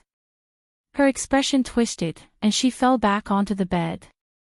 The man chuckled softly. You don't remember how you spent last night? I really should get someone to study the drug that Ji Mengran drugged you with. There were several times when I felt sorry for you and slowed down. Because of that, you bit me unforgivingly. I wanted to let you go, but I can see that your ability to cling on to others is very impressive. Time and time again, after I've showered and decided to give up, you bring me back to bed. In this world, I'm afraid only a woman like you can do this. Jean Wan, she had already regained her rationality. She grabbed the blanket and wrapped it around her body, changing the topic. Last night, that person, that Xingyihan, will he die? You wish for him to live. Jean Wan's expression turned colder. Indeed, he deserves to die, but I don't want to kill anyone. Back then, I had no choice but to smash him with the ashtray. Furthermore, he drank the drugged alcohol yesterday. If I don't knock him down, I'm afraid the situation will really go out of control. Mo Jingshan watched her. Regardless of whether I'm dead or alive, it won't land on your head. Jean Wan raised her head to look at him. You used to be indifferent to the Xing group and didn't care much about it. But now, what are you going to do? He smiled faintly. Today is Monday. I've spent the entire weekly meeting with the company's executives to sleep with you. Are you sure that the first thing you want to do after waking up is to discuss the man who bit your neck yesterday? Jean Wan felt that his smile was a little scary and immediately stopped mentioning Xingyihan's name. However, she suddenly realized that it was already Monday afternoon, evening. Not only was Mo Jingshan absent from the company's senior management meeting on Mondays, but she was also absent from the company's senior management meeting on Monday. Her MN group also had a routine senior management meeting on Monday, and she was also absent. Jean Wan subconsciously rushed to look for her phone, only to recall that at the banquet yesterday, when she was taken away, her small bag seemed to have fallen onto the ground. My bag and phone, Shenmu has already gone to deal with it last night. If he can find it in the banquet hall, he'll send it over to you tonight. Jean Wan relaxed but suddenly thought of something. She abruptly blurted out, Mo Jingshan, did you not take any precautions last night? Mo Jingshan immediately coldly glanced at her. Mrs. Mo, what precautions do you want me to take? Please take back the words Mrs. Mo. No matter how busy the company is, I'll definitely go to the Civil Affairs Bureau tomorrow to check, lest you take advantage of me verbally. Sure. As long as you want to check, I can accompany you anytime. The man leaned closer to her. As your husband, I've missed out on what I've missed out on, and what I've missed out on because I changed the course of your life. Even though it's been so long, in the eyes of the law, your name as Mrs. Mo has never changed. Not only should I enjoy the rights of your husband and fulfill the duties of a husband, but Mrs. Mo should also give me the identity of a child's father.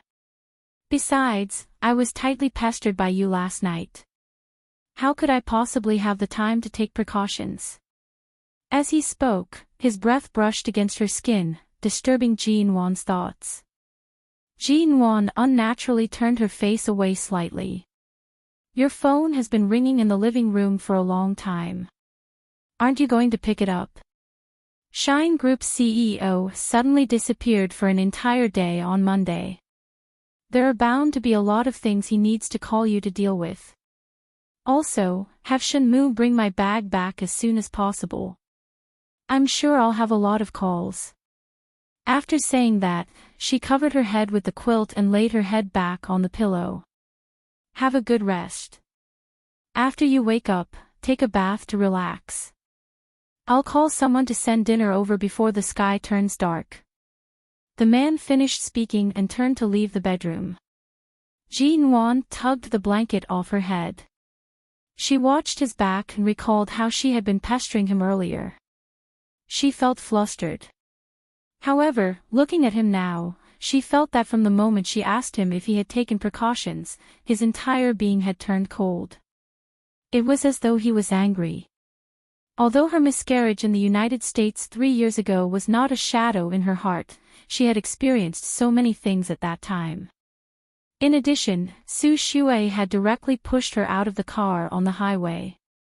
In that situation, the child could not be saved. Mo Jingshan had also almost risked his life to save her. But now she was still uncertain about the situation of their marriage and feelings. In this situation, if she hadn't been drugged, she wouldn't have considered taking precautions. She just asked him, why was he angry?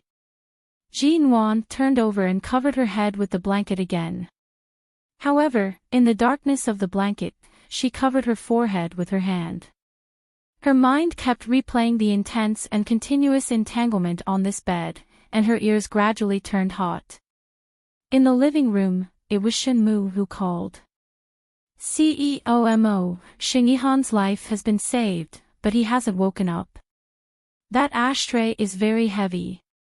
At that time, Miss G must have used a lot of strength to smash it in order to protect herself, but no one's life fell into her hands. At least, I can guarantee that her mood will not be affected. Shinmu said calmly, as for what happened last night, we found enough evidence to catch the Shin Group and Ji Mingran studio in one fell swoop.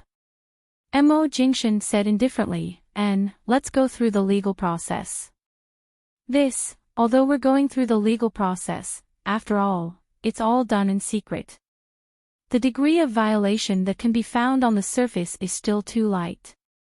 We can only put them in prison for a few years, but not enough to deprive them of their rights for life. Chapter 657. Ji-won stayed under the quilt and refused to go out. Even when it was time for dinner and Mo Jingshan came to ask her to eat, she just responded lazily and continued to sleep. When Mo Jingshan came over and was about to take her out of the quilt, she hurriedly wrapped herself in the quilt and rolled on the bed twice, saying that she would go down to eat right away. After dinner, she fell back onto the bed. She had to rely on sufficient rest and sleep to make up for the energy she had expended earlier. As for Mo Jingshan, she really doubted whether he was even human. He was the one who kept moving on the bed. She, who was under him, was so tired, yet he was completely fine. She really suspected that if she had more drugs and kept pestering him without a care for her life, would this man still be able to continue and completely squeeze out her last breath? At around 7:00 in the evening, Shinmu brought over the things Ji-won dropped in the banquet hall. He said that the hotel's cleaner had picked them up and handed them over to the hotel's security office. There was nothing missing in the bag. There was a password on her phone, so of course, it could not be easily opened. Ji-won checked and thanked Shinmu. Shinmu smiled but did not dare to glance at Ji-won. After all, Ji-won did not have her own clothes to wear in Aolon International. Right now, she was wearing Mo Jingshan's shirt. Although she was also wearing a pair of pants that had been rolled up countless times, the collar of the shirt was not high. The ambiguous marks on her neck were not covered. With one glance, he could tell what kind of intense battle had happened here yesterday. Yesterday, when Jin Won was carried out of the hotel by Mo Jingshin, he knew what had happened to her. However, it was up to them how they wanted to settle it. After all, he was an outsider, and it was not easy for him to guess. However, the visual impact of seeing it with his own eyes caused Shinmu to quickly look away. He did not dare to look at Jin Won. In fact, Jin Won had tried her best to shrink her neck, but no matter how hard she tried, the marks on her neck could not disappear. Furthermore, she did not find anything to cover them with. Of course, she knew the reason why Shinmu did not dare to look at her. It was fine if he did not look at her. If he did, she would only feel awkward. Cough, and this was indeed not Mo Jingshin's fault. It was she who pestered Mo Jingshin again and again. By the way, Miss Ji. Before Shinmu left, he said, Ji Mingran's whereabouts have been located. She's hiding in the Ji family's villa and won't come out. Tomorrow morning, the police will probably come to arrest her. Do you have anything else to say? Or is there anything else you want to do about Ji Mengran? There's nothing to explain. People who do wrong deserve to be punished. If I don't intervene, the police won't let her escape easily, right? Shinmu smiled. It could be heard that Jin Won had guessed that CEO Mo would not allow Ji Mengran to get away scot-free. This time, she had completely plucked the feathers off the tiger's head. Now that she had fallen into the tiger's mouth, she no longer had any excuse to escape. Indeed, even if Jin Won didn't do anything, Ji Mengran would spend the rest of her life in prison. After a few years, it would be too easy for her to commit suicide due to mental problems. Of course, the Xing's group, one of the 4 largest families in High City that was about to be destroyed, would also accompany her. On Monday night, Mo Jingshin didn't go to the company during the day. At night, he had some electronic documents to deal with, so he went straight to the study. Jin Won had told him that she wouldn't stay with him during dinner, but the man had no intention of asking someone to send her a set of clothes. She wanted to call him, but in fact, she felt tired even to raise her hand. If she went back to Yuehu Bay like this, she probably wouldn't be able to get up tomorrow. Anyway, he had worked tonight and wouldn't be too much of an eyesore in front of her. Jin Won curled up on the sofa and watched the news on her cell phone. When the man came out of the study, he saw Jin Won leaning against the sofa with her cell phone by her hand and almost falling asleep. The little woman's head was tilted and the screen of her cell phone had been dark for a long time. He looked at her for a moment and strode toward her. When he was about to carry her back to the bedroom, Jin Won suddenly opened her eyes when she heard his movement. She looked up at him as if she had just dreamed of something and suddenly thought of something. Her eyes were a little drowsy, but she suddenly asked, "The headquarters of Shine Group is in Los Angeles. You haven't returned to the United States for so long. Are you going to stay in High City in the future?" She remembered that he hadn't returned to High City for 10 years and had lived in the United States for 10 whole years. As soon as she finished speaking, the man put his cell phone aside so that it wouldn't touch her and was about to pick her up. Jin Won hurriedly raised her hand to push his hand away. "I don't need you to carry me. I'm not disabled." Mo Jingshin chuckled.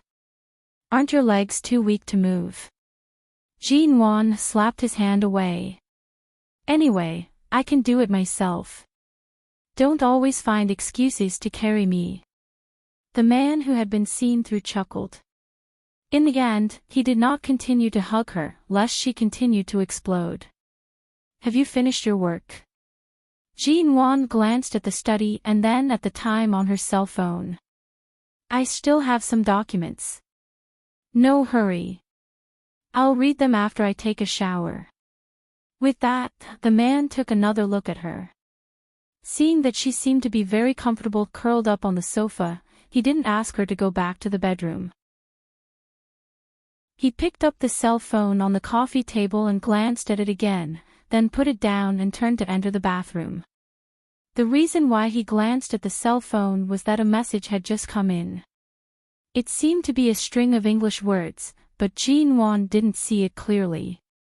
Seeing the man enter the bathroom, Jean-Wan leaned against the sofa, glanced at the cell phone on the coffee table, and got up to pick it up. The cell phone had a password and couldn't be unlocked. Just as Jean-Wan was about to try using the phone password he used 3 years ago, suddenly, a new message popped up on the screen. It was still in English. But this new message could be seen on the locked screen. It was sent by his secretary in the United States. The English translation was, CEOMO, have you confirmed the date of your return to Los Angeles? Jean-Wan's eyes paused. Back to Los Angeles. Mo Jingshan came out of the shower and saw that Jean-Wan was still sitting on the sofa. When he walked over, he saw that his cell phone was also in her hand. He took it and saw the message from his secretary and guessed that she must have seen it. What? You don't want me to leave? Jean-Wan turned her eyes to the man who was looking down at her. With Shine, the United States is where you belong. Why are you staying in High City for so long? Chapter 658. Jean-Wan, I'm not asking about that. I'm saying that when you're in High City, just for you. There's no other reason. Jean-Wan pursed her lips. In truth, she did not know what she wanted to ask. She probably only wanted to know if he would spend most of his time in America or would he stay in High City. However, when the words reached her lips, she suddenly did not know how to ask. She did not seem to have a need to ask about such things. The scales in her heart had already begun to lose balance bit by bit. She lowered her head to pick up her phone, no longer looking at him. She casually said, "You can't be saying that I'm more important than Shine." You're indeed more important than Shine. She had only casually mentioned it, but the man's reply was straightforward. This time, Jean-Wan was completely speechless. She raised her eyes to look at him. After thinking for a moment, she abruptly stood up and turned to leave. As she walked, she said, "Go do what you need to do. I'm going back to the bedroom to sleep." Mo Jingshan watched as Jean-Wan headed back to the bedroom without looking back. He smiled mildly. "Sweet dreams, Mrs. Mo Jean-Wan." Her footsteps quickened as she entered the bedroom. The little woman returned to the bedroom. Mo Jingshan picked up his phone again. Before the phone rang, he saw the caller ID displayed on the screen. He picked up the call and asked in an indifferent and businesslike tone, "What's the matter?" The next morning, Jean-Wan received a call from the Ji family. It was from Auntie Chin. "Eldest miss, hurry back. Right now, the Ji family is about to be flipped upside down because of second Mississippi Director Ji's heart is aching from anger." Before the sun rose, the police car had already arrived at the Ji family. They said that they were going to take Second Miss away. Second Miss has been kneeling and begging Director Ji to save her, but it's clear that Director Ji is about to have a relapse from anger.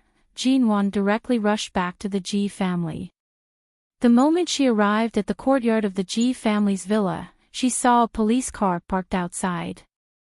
The police officer in charge of the area sat in the car. They had received orders from their superiors to detain Ji Mengran and take her away. However, the nearby police station had some relations with the Ji family. Thus, even if they had to take Ji Mengran away, they still gave Ji Hongwen face and gave the father and daughter some time to say their goodbyes. In the end, he didn't expect that Ji Mengran would use this time to kneel down and beg for mercy. Jean-Wan walked in. Outside the villa, she could hear the sound of crying even through the door. She narrowed her eyes and recalled the scene when she woke up in Xing Yihan's room. Her face turned cold bit by bit, and she raised her hand to push the door open. Seeing that Jean Wan had returned, Auntie Chin rushed forward to welcome her. Eldest Miss, Jean Wan placed her hand on Auntie Chin's outstretched hand and gently patted it comfortingly. At the same time, she turned around to see Ji Hongwen sitting on the sofa in the living room with an ugly expression on his face. She also saw Ji Mengran kneeling in front of him, crying until her nose was red. "Dad, you can't do this. I'm your biological daughter. You can't just watch me be taken away by the police. You know that if I'm taken away like this, they won't let me go easily. Dad. I'm begging you. Blood is thicker than water. In this world, I'm the closest person to you, right? You have to help me. Please. Dad. I'm begging you." Jean Wan watched this scene coldly. Ji Mengran. Her voice was like a cold stream in the deep mountains, cold and bone-piercing. "Although we don't have the same father, we are at least of the same mother. It said that blood is thicker than water, but what have you done to me? You were the one who walked step by step to this stage, and you still want to rely on kinship to save yourself. I'm afraid you're indulging in fantasy." When Ji Mengran heard Jean Wan's voice, she abruptly turned around. When she saw that Jean Wan had actually returned, her expression instantly changed. A hint of panic appeared in her eyes, and she quickly stiffened her neck and shouted at her, "Scram! This is my Ji family's place. Your surname isn't even Ji. This isn't your home. Scram!" After speaking, Ji Mengran grabbed a cup of tea from the coffee table and was about to throw it at Jean Wan. "Try throwing it at her if you dare." Ji Hongwen's voice was filled with suppressed anger. Ji Mingran's hand stiffened, but the cup had already left her hand and was thrown toward Jean Wan. "Eldest Miss." Auntie Chin was startled. However, Jean Wan only tilted her head slightly. The cup flew over her shoulder and landed heavily on the ground, producing a loud shattering sound. She calmly glanced at the shattered teacup behind her and then at Ji Mengran, who was kneeling in front of Ji Hongwen. It was clear that she had been crying for a long time. "You're so afraid to see me return. Why? Dad only knows that the reason you're being arrested by the police is because your studio has been sued for several commercial crimes, including the defamation that was reported to the media a few days ago. I also know that you colluded with the Xing Corporation and tried to poach people from my MN group to steal business secrets for you. In the end, you were discovered. With all these commercial crimes added together, if you're convicted, you'll only be imprisoned for a few years, isn't that right?" Hearing Jean Wan's words, Ji Mingran's shoulders trembled. She abruptly raised her hand to grab onto Ji Hongwen's pants. Her voice trembled as she said, "Dad, let her go, hurry and let her go. I'm your daughter, don't listen to anything she says. As expected, you don't even dare to admit to the filthy things you've done." Jean Wan coldly laughed. Ji Mengran tried to interrupt her. "Dad, hurry and make her scram. She's intentionally adding oil to the fire." Jean Wan coldly spoke without a ripple of emotion, "Me leave. After you're brought away by the police, which mess you've created in our family doesn't need me to clean up. Since you're able to do such despicable things, you should admit it. Do you want Dad to be soft-hearted toward you? Is that why you don't dare to admit to drugging Xingyi and my wine? Shut up. You're spouting nonsense." She only managed to shout out half of her words when the arm that had just climbed onto Ji Hongwen's leg was abruptly pushed away. Ji Hongwen turned to look at Jean Wan. "What drug? What Xingyi? There's nothing like that." "Dad, don't listen to her nonsense." Ji Mingran's expression changed. She rushed to grab onto his leg again to stop him. Jean Wan wore a British-style gown. Her long, straight, and soft hair fell cleanly over her shoulders and back, perfectly complementing her originally fair and delicate face. She stood there calmly watching Ji Mingran's crying appearance. Her gaze was clear and cold, carrying with it the steadiness of many years of experience. She would not be affected by the joy of finally getting her revenge. Instead, she was exceptionally calm. Chapter 659. What? You? Ji Hongwen was so angry that his face stiffened. His eyes froze, and he raised his hand to cover his heart. He stared in disbelief at Ji Mengran, who was still kneeling by his feet. Everyone in the Ji family knew how much Ji Hongwen hated Xing Yihan. Many years ago, during the spring festival, Ji Nuan was alone at home and was almost raped by Xing Yihan. This was a taboo in the Ji family, and no one dared to mention it. It was precisely because everyone knew that Ji Hongwen was extremely remorseful over this matter and was extremely sensitive and disgusted by it. He had been vexed for many years because of his momentary negligence that he almost caused Ji Nuan. Ji Nuan knew too well how powerful her words were, but she still said it. Some people really forced themselves into a dead end. They had no one to blame. Dad, she's talking nonsense. Dad, she's talking nonsense. It's all nonsense. I've been at home for the past 2 days. You know, I've been at home. I was also at home the night before yesterday. I didn't show up at all. I wasn't even at the scene, she said. How can she slander me like this? Dad, it's all fake. Don't believe what Ji Nuan said. Dad, I beg you, bang. Before Ji Mengran could finish her words, Ji Hongwen abruptly kicked her to the carpet. Ji Mengran seemed to feel no pain. She hurriedly climbed up and crawled to his leg. Dad.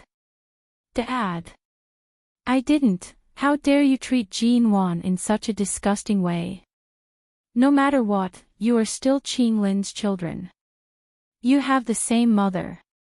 Is this how you treat your own sister? That brat, Xing Yihan, conspired against Ji Nuan, which was why I chased him out of the Ji family.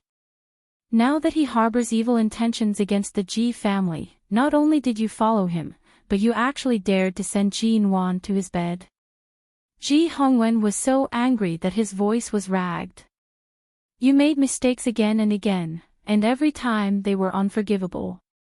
But I can see that Ji Nuan didn't do anything to you or force you into a dead end because of the Ji family's kindness in raising her.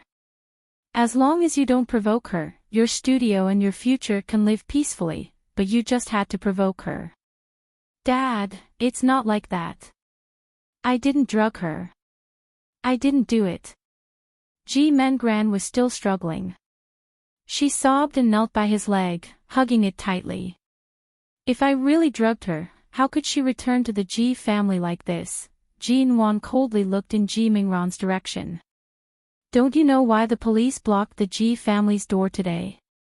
You sent me to Xing Yihan's bed, drugged us, and even arranged several reporters outside the door, waiting for an opportunity to break in and take pictures of us in bed. Just to destroy me, you must have considered the price. After all, destroying me in this way will also implicate Mo Jingshan. He definitely won't let you off. You know you won't have a good ending, so you want to die with me. You want me to ruin my reputation with you and be photographed rolling in bed with Xing Yihan, N. But the only thing you miscalculated was that I had already knocked Xing Yihan unconscious in the room. What's more, Mo Jingshan arrived and took me away in time. Otherwise, your meticulous and mutually destructive plan would really kill 2 birds with 1 stone. You're really amazing. Stop it. Ji Mengran cried shrilly. Ji Nuan. I hate you. Shut up, don't say any more. Ji Mingran's tears flowed down her face. Dad, it's not like that. This is a misunderstanding. Before she could finish her words, Ji Hongwen's leg flung her away. He gave her another kick, causing her to stumble backward. She looked extremely pathetic. Ji Hongwen's face was livid. He pointed at her and said harshly, "You're really lawless and deranged. I originally thought you were just a piece of trash. I really didn't expect that you would actually do such an extreme and stupid thing." "It's not like that, Dad, shut up. I just want the police to take you away as soon as possible. Ji Hongwen will never admit to having a daughter like you in this lifetime." Ji Hongwen stood up and did not look at her anymore. He frowned and turned to ask Ji Nuan, "Nuan, Mo Jingshan arrived in time. Are you sure you're all right?" "It's fine. The only one who met with an accident was Xing Yihan. In order to protect myself, I used an ashtray to knock him out." "I heard that he's still unconscious in the hospital," Ji Nuan said coldly. Ji Hongwen closed his eyes as though he was suppressing some anger. He let out a long breath. "They're both daughters that I raised. What does it matter if their surname is Ji or not? The one with the surname Ji is actually deranged to such an extent." Ji Mingran's sobs rang out once more. Her voice was hoarse as she cried, "It's because you've been biased towards Ji Nuan since you were young. That's why I hate her more and more. Isn't it because of you that things have come to this point? You still dare to say that I'm biased. You've mentioned this more than once since you were young. I've also reminded you time and time again that I've never been biased towards either of you sisters. Ji Nuan has always given in to you. What more do you want? You dare to say that it's not because Ji Nuan looks more like her mother that you're especially biased towards her. Do you dare to say it?" Ji Mengran screamed hoarsely. "Even if she looks very similar to Qing Lin, you're still my biological daughter. Is there a need for me to be biased?" Ji Hongwen rebuked. Ji Mengran sat on the ground in a sorry state. She immediately laughed coldly. "That's right. You've also admitted that she looks very similar to my mother. If it wasn't because of this, how could you possibly be willing to raise an outsider's child? I really wonder which garbage dump my mother gave birth to her from. She doesn't even know who her biological father is. What's there to be arrogant about? Our Ji family provides for her food and clothing. If not for you and the Ji family, she would have long starved to death. Such a piece of trash, what right does she have to fight with me in the Ji family, what right does she have?" All of a sudden, a cold and stern voice rang from outside the door. Even without the Ji family, as long as her mother brought her back to the Shao family, she would still be the apple of the Shao family's eye. How could she allow you to insult her? Ji Mingran's voice choked. She abruptly raised her eyes to see that the door to the Ji family's villa had been kicked open. A man in his 50s walked in. If she remembered correctly, this was the chairman of Ling Shao Group, Shao Zhenjuan. When Ji Nuan heard these words, her back stiffened. She turned around and saw that Mr. Shao had actually entered the Ji family's door. The moment he saw Shao Zhenjuan, Ji Hongwen's complexion, which was already ashen from anger, turned even paler. He coldly stared at the man who was about his age.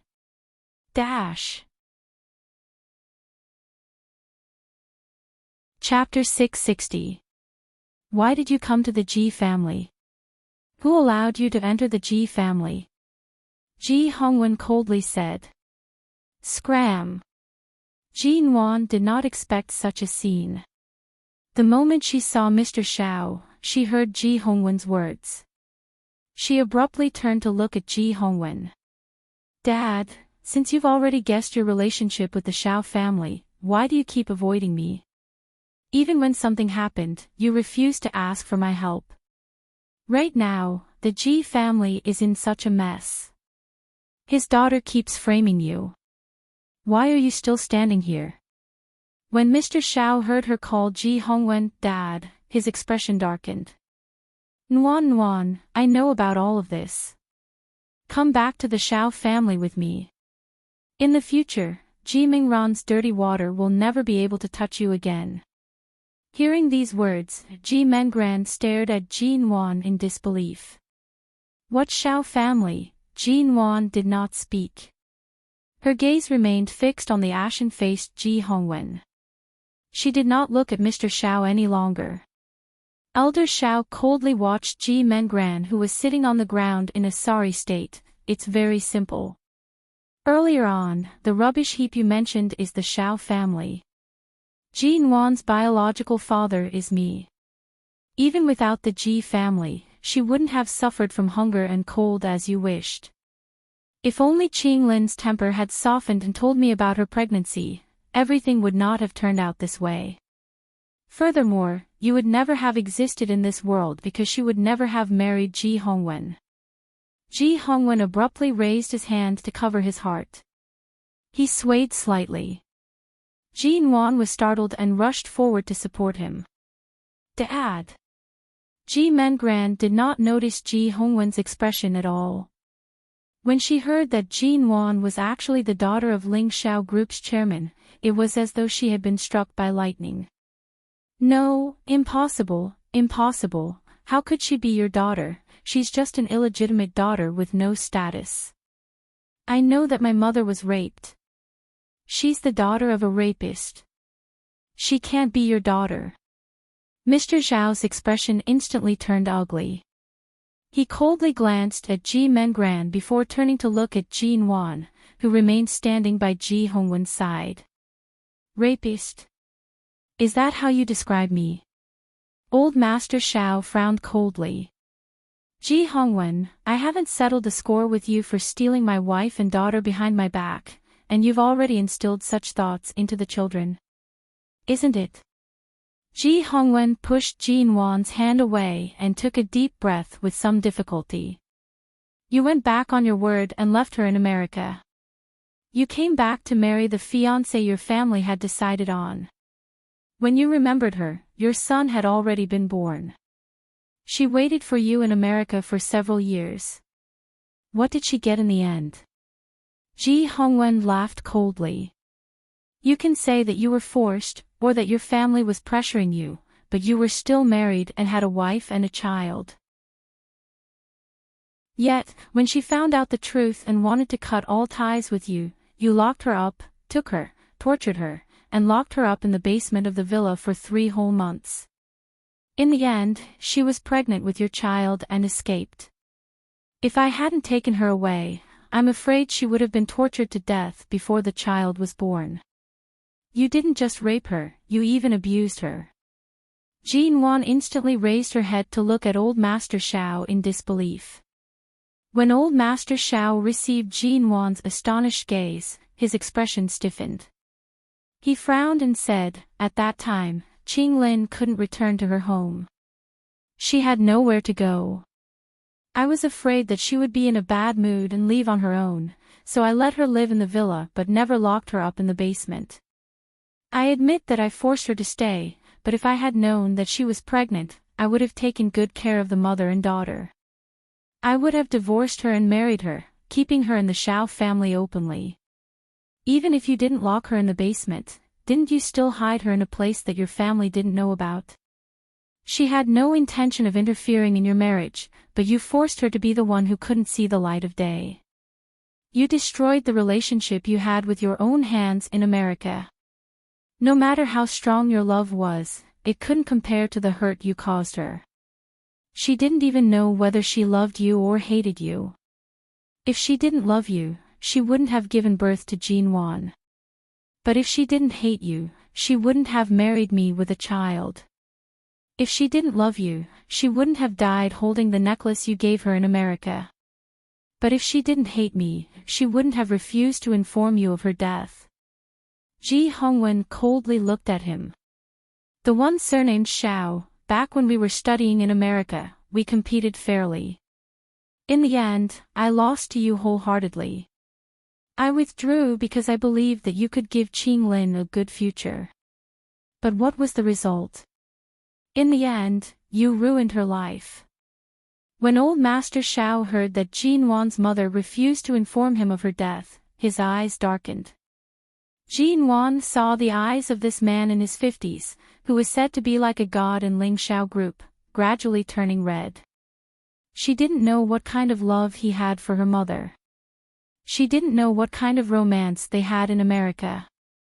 But in the end, after he got married and had a son, he turned his love into tyrannical possessiveness and ruined her mother's life because of his selfishness and his refusal to let her go. No wonder Mo Jingshan said that if she met old Master Xiao, she might not be happy. It turned out that when she learned what happened to her birth, she was indeed not very happy. Having a powerful father was not enough to satisfy her, because this father was too powerful, so he had the ability to lock up her mother 20 years ago and even dared to do whatever he wanted to her mother. Her mother finally flew out of that remote place with her own ability, but in the end, her wings were broken by Xiao Zhenjuan. Chapter 661. The only thing you did wrong. Listen, it was so difficult for you to shoulder the blame, yet you still act so righteously. Ji Hongwen coldly laughed. As expected, even at such an old age, you still want to protect your damn face. In front of your child, you can't even put down your pride to admit your mistake. Qing Lin's life has already been ruined by you. She has already left for so many years. Don't you feel the slightest bit of guilt in your heart? To this day, do you still think that it was her fault that she left while pregnant? Xiao Zhenjuan closed his eyes and was silent for a long time before saying, she has already left for so many years. Regardless of whether it was my fault or not, what I want to do now is to make it up to my daughter. If Qing Lin still holds a grudge against me for what I did back then, when we meet in the netherworld 100 years later, I will apologize to her. But this is not a reason for you, Ji Hongwen, to hide my daughter for so many years. You even gave your own daughter so many chances to frame her. Ji Mengran, who had been sitting on the carpet for a long time, seemed to be the forgotten one. Suddenly being mentioned, she stiffened and looked at Ji Hongwen with reddened eyes. Dad, I didn't. Ji Hongwen closed his eyes. I admit to this point. It was my fault for not raising my daughter properly. That's why Mengran could even do such a despicable thing. Ji Mengran cried out, Dad. Even at a time like this, you're still speaking up for an outsider. Others are already planning to take Jin Wan away. In the future, Jin Wan will no longer be your daughter. If even I am taken away by the police, do you want to spend the rest of your life alone? Ji Hongwen closed his eyes. Spending the rest of my life alone is much better than having a heartless and unscrupulous person by my side who framed her own sister for the sake of the family fortune. Hey! Ji Mengran suddenly laughed with reddened eyes. If Jin Wan is really the Xiao family's daughter, do you think she would still be interested in the Ji Corporation's things? Jin Wan's hand on Ji Hongwen's arm did not leave. She coldly said, Don't use your brainless mind to guess at me. Dad is currently in his 50s. If it weren't for you causing him to act up, he would still be in the prime of his life. At the very least, the Ji Corporation would still be in his hands for another 30 to 40 years. Why are you in such a hurry to get the family fortune? Do you really want Dad to step down as soon as possible? In Xiao Zhenjuan's hands, Ling Xiao Group was like the sun at high noon. Since they were classmates when they were studying in America, they were the same age. For a moment, Jin Wan felt indignant. Why did Xiao Zhenjuan's body appear to be as healthy as a young man's, while Ji Hongwen was inferior to him? She had to arrange for 2 top-notch medical staff to be by Ji Hongwen's side to watch him exercise every day. She wouldn't stop until he was exceptionally healthy and strong within 2 years.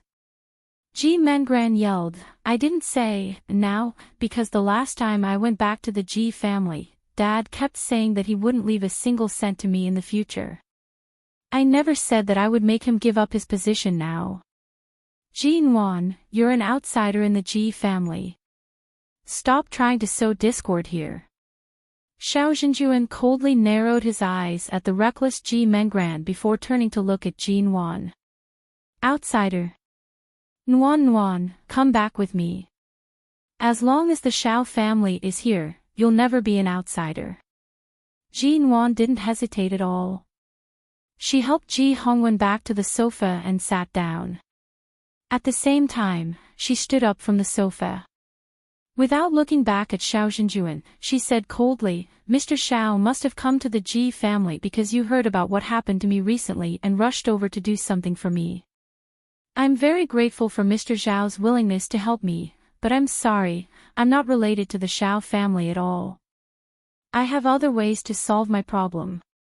There's no need for you to trouble yourself. Besides, Mr. Xiao, you should be able to tell that the Ji family doesn't welcome you. You may leave. Hearing Ji Nuan's words, Ji Hongwen suddenly looked up at her. Xiao Zhenjuan wasn't surprised, but he obviously didn't expect that Ji Hongwen's biological daughter would still cling to the Ji family even though she was so against her. Xiao Zhenjuan said seriously, in fact, you've already guessed it. Since I met you twice, with your sharp wit, you must have guessed the relationship between you and the Xiao family many times, but you always avoided it. I can respect your choice. After all, we haven't seen each other for more than 20 years, and you don't have any father-daughter relationship with me. I understand that, but now the Ji family is like an abyss. You won't get any benefits even if you stay. You'd better come back with me. After all, we're related by blood, and the relationship between father and daughter can be cultivated slowly. Believe me, as long as the Xiao family is here, no one dares to stand on your head and make trouble. As long as I'm alive, I'll definitely spoil you like a princess. You'll be the apple of my Xiao family's eye. There's no such thing as an abyss. I grew up here, and this is my home. The person sitting on the sofa is my father, Ji Nuan said flatly. If Mr. Xiao had been standing outside for a long time, you should have heard Ji Mingran's complaint just now. She accused my father of favoring me since I was a child, so I've never been wronged here. As for the princess, I'm already in my 20s. How can I dream of being a princess? The Ji family used to be one of the 4 big families in High City, and I don't think it's any worse than the Xiao family. Mr. Xiao, you don't have to be so arrogant and condescending. Every inch under my feet carries my childhood memories and the warm and happy memories of my mother in the last few years of her life. This is my root. Xiao Zhenjuan looked at her and slowly frowned. Nuan. Ji Nuan finally turned to look at him. Please call me Miss Ji. My relationship with Mr. Xiao isn't close enough for you to address me like this. Xiao Zhenjuan's hand, which was about to reach out to her, froze in midair. After a long while, he slowly lowered his hand. He turned back to look at the door behind him and changed the topic. The police have been waiting outside for a long time. Ji Hongwen, are you still not going to throw your daughter out for committing a crime? Ji Mengran rushed to crawl to Ji Hongwen's leg. Dad, please. Before her hand could touch Ji Hongwen's leg, Xiao Zhenjuan's expression turned cold. 2 bodyguards suddenly entered the door. They stepped forward and lifted Ji Mengran up without any hesitation. Chapter 662. Ji Mingran's cries grew further and further until the police car door slammed shut with a bang, finally cutting off her cries. Nuan, are you sure you don't want to return to the Xiao family with me? Xiao Zhenjuan turned to look at Ji Nuan after it finally quietened down. Ji Nuan glanced at the door. Mr. Xiao brought bodyguards here today. Is it to kidnap Ji Mengran or to forcefully take me away from the Ji family? Xiao Zhenjuan's expression faltered. Ji Hongwen immediately snorted coldly. He has been despotic for too long. Back then, he used forceful methods to bring your mother back home. Now that he has decided to acknowledge you as his daughter, of course he will use the same methods to take you away. Xiao Xinjuan's gaze faltered. He softly said, "The bodyguards won't touch you. It's up to you whether you want to return to the Xiao family with me or not. But I still hope that you can think it through and come back with me. That time when I met you alone, you mentioned your mother. I know that you are sensitive and won't easily compromise. I won't use too forceful methods. Don't worry." Ji Nuan did not speak. Ji Hongwen sneered. "That's right. Back then, Qing Lin was alone in America. There was no one to support her. She was forcefully taken away by you, and no one dared to stop her. By the time I found out, everything had already happened. But Ji Nuan is different. The person standing behind her is Mo Jingshan.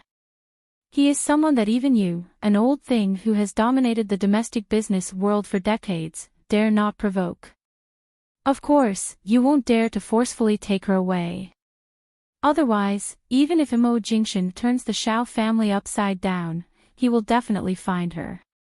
Must you stand between me and my daughter and use such a method to sow discord?" Xiao Xinjuan's expression turned ugly. "The grudges from decades ago will be settled between the two of us. Nuan is my daughter who was lost for more than 20 years.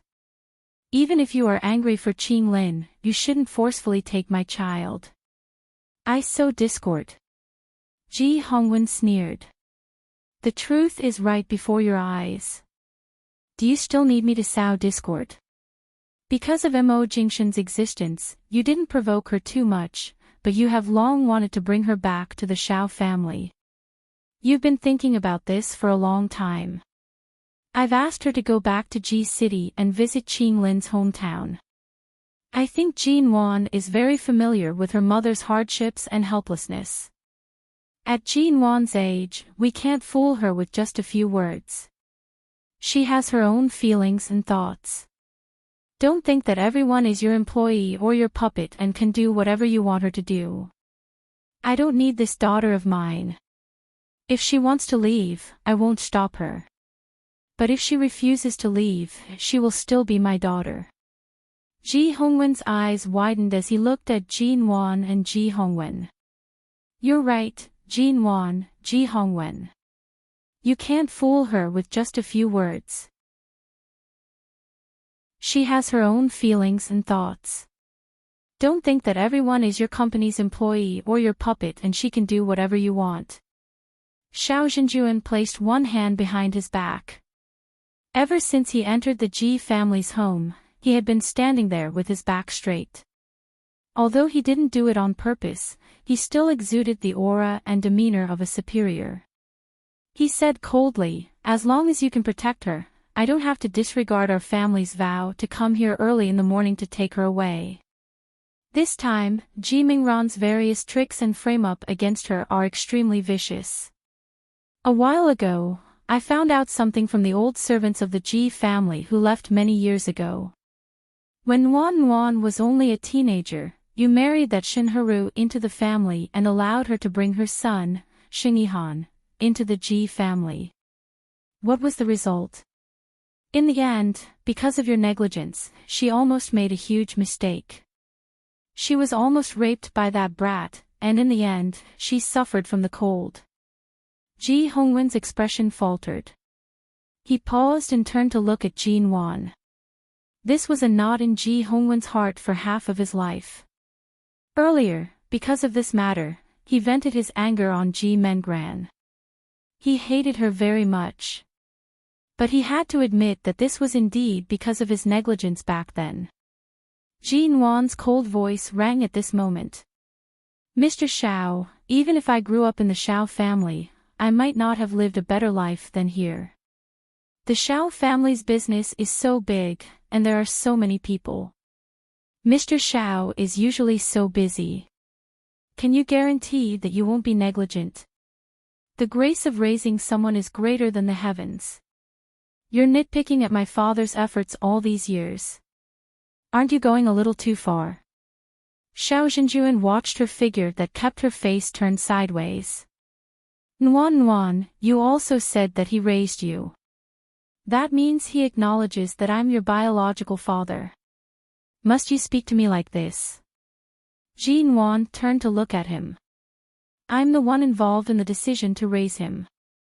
I have the clearest and most obvious understanding of how to choose and how to do it. The right lies in my hands. Mr. Xiao doesn't seem to have the right to morally blackmail me. Xiao Zhenjuan choked. Ji Nuan's stubbornness was really like his. If he could soften a little, he wouldn't have ended up like that with her mother. It was precisely because he knew himself too well that he understood Ji Nuan. At this time, nothing he said or did could change her mind. He could only treat time as a good medicine and let it seep in little by little. Perhaps only then could she face the fact that her surname was Xiao. At this moment, Ji Nuan's cell phone rang. She turned to answer it. She didn't go to the company yesterday on Monday. Today, the company had something to do and she had to rush over. After hanging up the phone, she took a look at the time and turned to tell Ji Hongwen that she had something to do in the company and would find time to go back to the Ji family later. Just as she was about to leave, she walked past Xiao Zhenjuan and stopped. She said coolly, President Xiao, please leave the Ji family. Since you made a vow many years ago to mind your own business, please leave. My father has been in a bad mood recently, and his health isn't good. Don't be an eyesore here. Xiao Zhenjuan's eyelids suddenly twitched. He turned his eyes, but Ji Nuan didn't even look at him and walked out without looking back. At the same time, Los Angeles, USA. In front of the headquarters of Shine Group in Los Angeles, a black off-road vehicle had been parked for a long time. In the car, Nanheng looked indifferently at the helicopter hovering over the roof of Shine Group and picked up the phone to call Mo Jingshan in High City. Chapter 663. After Ji Nuan returned to the company, her phone rang several times, but she was busy with the meeting and didn't answer. When it was dark and it was time to get off work, she returned to the office and discussed the unfinished matters from the meeting with her secretary and other staff. She was busy until 6 or 7 o'clock in the evening. Her phone, which she had forgotten to charge, had run out of battery, so she didn't notice who called her in the afternoon. When she was finally done, Xiao Ba returned to the assistant's office to work overtime, while Ji Nuan stayed in the CEO's office to review the documents she had left behind yesterday. After reading them, she sat alone in the quiet office, thinking of what happened at the Ji family this morning. She had never thought deeply about her identity, especially when she learned that she might be related to the Xiao family.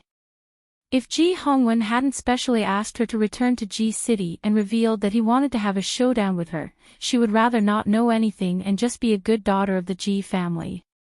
But today, Mr. Xiao's sudden appearance caught her off guard. Perhaps if Ji Mengran hadn't gone too far and Xiao Zhenjuan couldn't stand it anymore, perhaps he wouldn't have come so hurriedly to reunite with her. But today, when she suddenly learned of her mother's entanglement with those two men, Ji Nuan really didn't expect it. On the other hand, what Xiao Ba didn't expect was to see Mo Jingshan come to their company in her lifetime.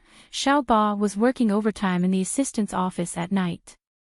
Halfway through, she went out to pour a glass of water, but she suddenly saw CEO Mo. When they were still a studio in High City, several of their colleagues had discussed excitedly in private, wondering when CEO Mo would come in person, which would definitely cause a considerable sensation. However, before they realized this idea, Ji Nuan had gone to the UK. Since then, it seemed that Mo Jingshan had never really stepped into MN Group, which belonged to Ji Nuan. She didn't expect that one day, CEO Mo would really come.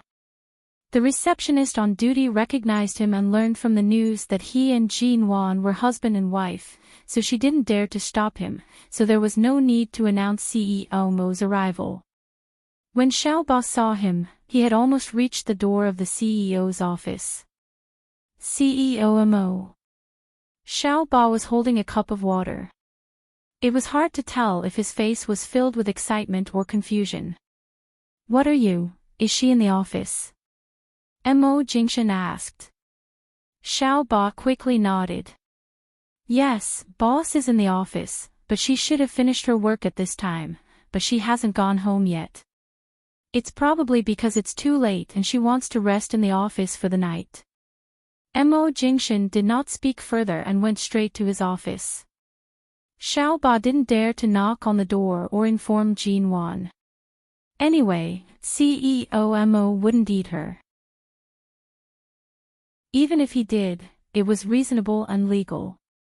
She didn't dare to interfere, so she quietly went back to her assistant's office with a glass of water.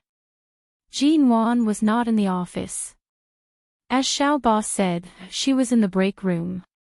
She couldn't make it to the company for Monday's meeting, so the meeting was moved to tomorrow morning. Since it was too early, she decided to stay at the company. There was a balcony outside the floor-to-ceiling windows of the break room. Jin Wan stood by the window. The window was not closed, and the door to the office was not closed. Mo Jingshan entered the office. The moment he reached the break room, he saw her back view. The little woman's arms were crossed over her chest, her long hair fluttering in the wind. The shawl she wore in the office was also fluttering in the wind. Mo Jingshan stood there for a while and didn't enter. He turned to her desk to pick up her phone, only to see that her phone was out of battery. After about 10 minutes, the man walked to the break room. Jin Wan didn't seem to hear him. She still stood there. Outside the window, High City was brightly lit, and the world was filled with endless prosperity. But as she stood there, it was as though she was standing in this endless prosperity. Her entire body was cold and cheerless. It wasn't until Mo Jingshan approached that Jin Wan heard him and turned around. She suddenly looked at him and blurted out, "How many times did my phone ring in the afternoon? Were you the one who called?" With that, she closed the window. After all, standing here for a while, the wind was indeed a little cold. She turned to walk out. She didn't plan to stay in the break room any longer, but the moment she brushed past the man, he reached out and held her wrist. Feeling the coldness of her hand, Mo Jingshan's brows furrowed. High City's weather is gradually getting colder. Why aren't you resting after work? Why are you standing by the window in the cold wind? Jin Wan's hand was indeed cold, but she was wearing autumn clothes and had a shawl on, so she wouldn't catch a cold. However, her hand was indeed very warm when held by him. She didn't turn back to look at him, only saying, "It's not cold. Being in the wind for a while will keep me awake." The man didn't allow her to return to the office. He pulled her back to his side and touched her face with his other hand. It was also cold, but thankfully, the coldness was only on the surface of her skin and wasn't a big problem. There was a clock on the wall in the break room. Jin Wan glanced at the time. "It's so late. Why did you come to my company?" He didn't look at the time but lowered his head to look at her. "Did you return to the Ji home in the morning?" Ji Mengran was taken away by the police. Mr. Xiao also went to the Ji home. As expected, nothing could be hidden from him. Regardless of whether it was his guess or everything was within his expectations, there didn't seem to be anything to hide. Jin Wan lowered her head. "I don't want to talk about anything related to the Xiao family. Ji Mingran's matter has finally come to an end. I've worked all day and am very tired. If you don't have anything else to do, I'm returning to Los Angeles tomorrow. Have a good meal with me tonight, N." The man's abrupt words caused Jin Wan's expression to falter. For a moment, she forgot to pull her hand out of his. Seeing Jin Wan's startled expression, Mo Jingshan lowered his head to look at their intertwined hands. He didn't let go and instead held her even tighter. Let's go to your company and find a random restaurant. You haven't eaten tonight. Let's go eat together. Jean Wan finally returned to herself. She was about to pull her hand out of his but couldn't. Oh, then let's go eat. But can you let go of my hand? Mo Jingshan didn't release her hand. He watched her and chuckled lightly. It's rare for me to have a chance to pick Mrs. Mo up from work and have a meal together. How could I let go of your hand? Jean Wan rolled her eyes at him. Don't you want to eat? I'll go get my bag. I'll help you. Jean Wan glanced at the hand he was holding and pursed her lips. Chapter 664. For a man like Mo Jingshan, it took too much courage to stand by his side again. She had to give up too much. It wasn't that she couldn't do it, but Jean Wan picked up her bag and went out with him. In the elevator, she lowered her eyes to look at the ground. Her eyelashes hid the shadow in her eyes. In fact, it also took courage to watch Mo Jingshan return to America. He still had an impression of the 10 years he left. To her, America was a huge shadow, but Shine's headquarters was still in Los Angeles. Mo Jingshan squeezed the hand she obediently placed in his palm. He looked at her in the mirror and said mildly, "You can't bear for me to leave. You want me to stay in High City?" Jean Wan was startled and raised her eyes. No. It was impossible for Shine to move back to the country like MN Group. It was unrealistic for him to stay in High City forever. She had never thought about it. Mo Jingshan stared at her face, his thin lips curved slightly. After watching her for a moment, he said calmly, "In the next 3 years, I've completely renovated and rebuilt the U Garden.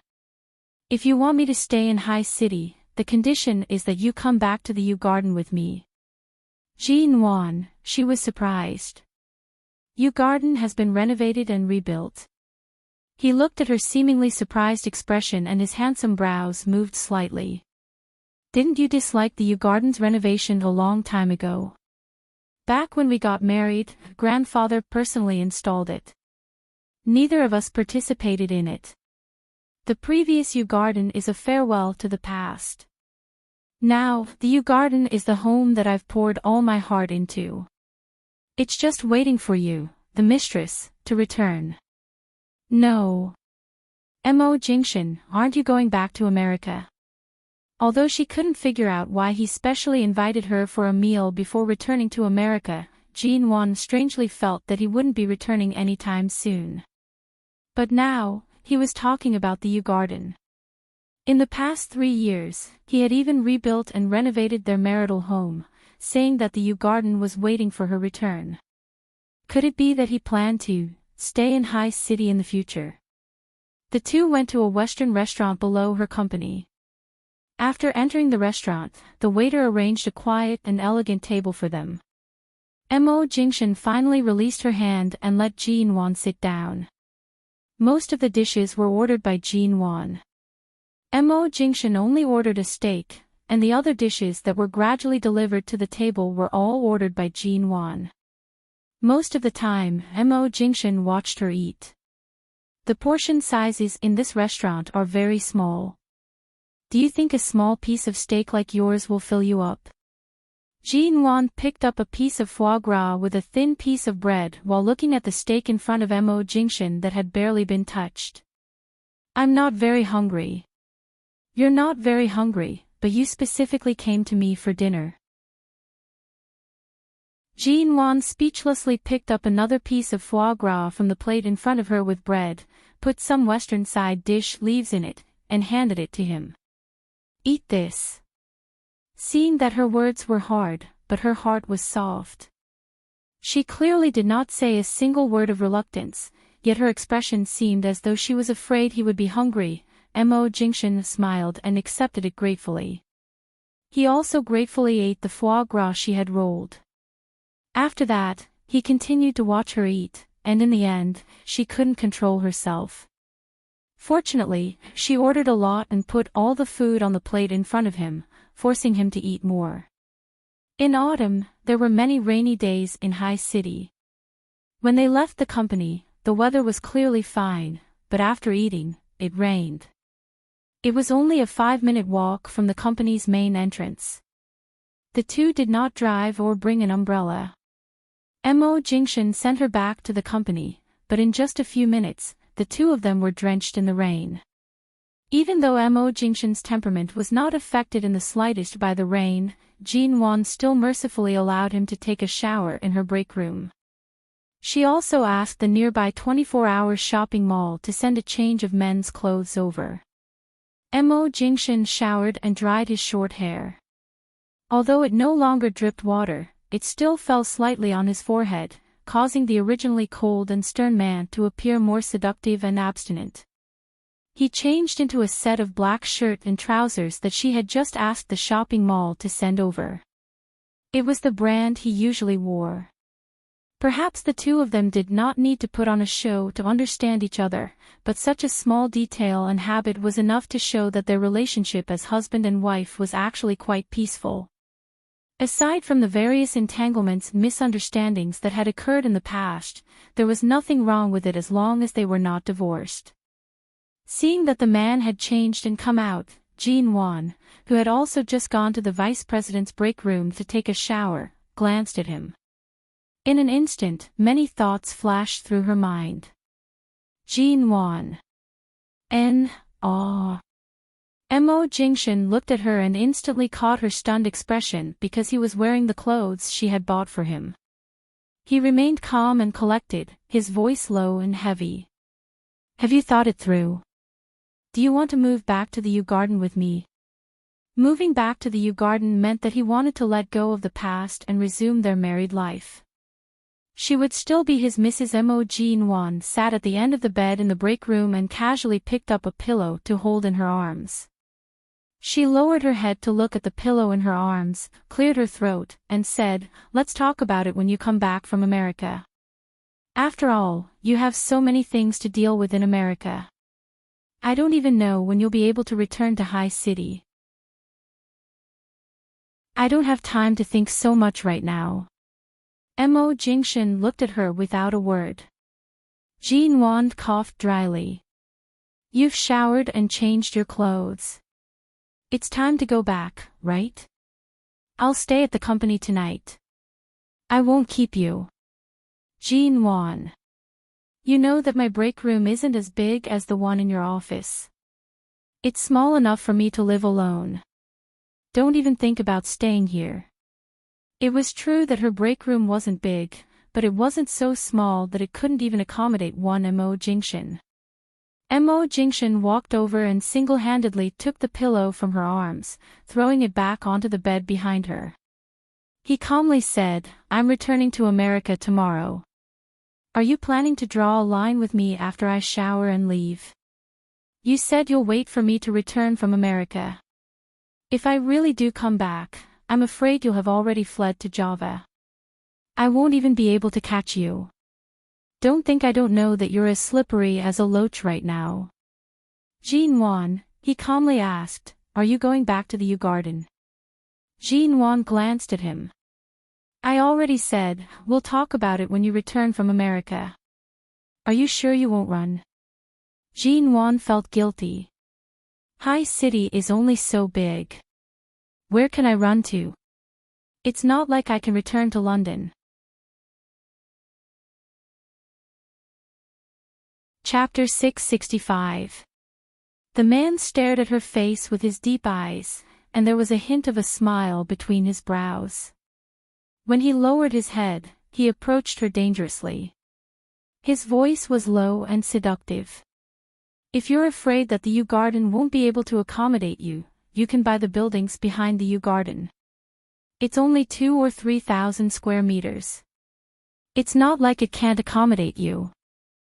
Jin Wan, she lay on the bed and scowled because this position was not beneficial to her.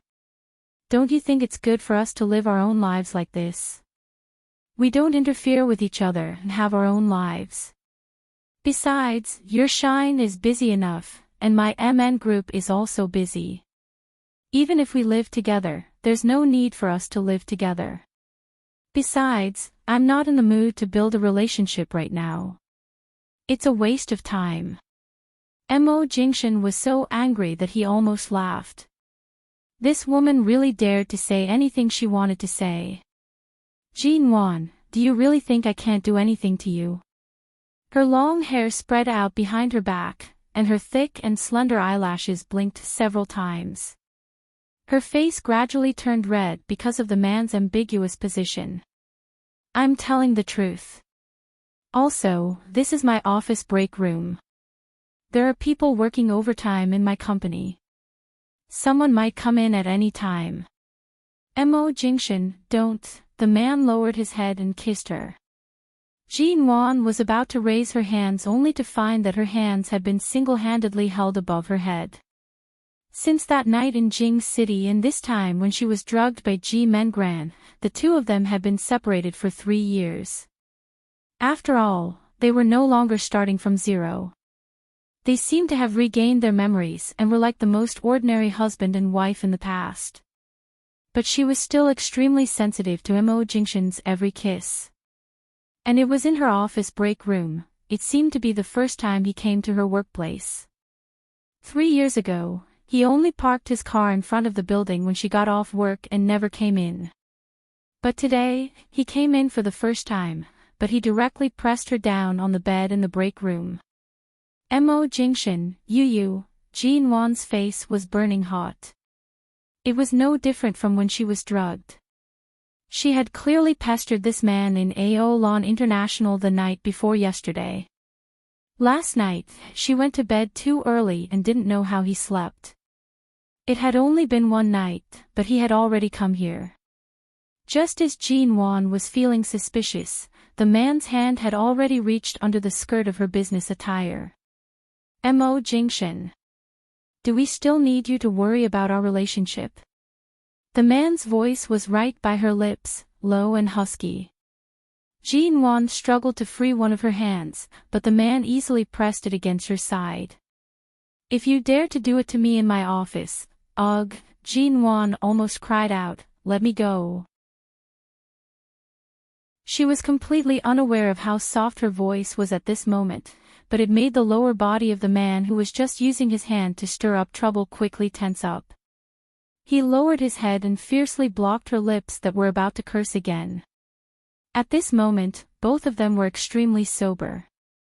They were not drunk, drugged, feverish, or having any irrational emotions. Jin Wan was pressed down by him, and her tongue was wantonly invaded. She even suspected that this man had deliberately come to find her before returning to America and deliberately left an unforgettable mark on her before leaving. The man's fingers teased her until her whole body was limp and weak. No matter how she resisted, she could not suppress her body's reaction. After all, her body was too familiar with Mo Jingshan. Although 3 years had made her more cautious and sensitive, just these 2 times were enough for her body to recall many things in the past, and each time, Mo Jingshan spared no effort.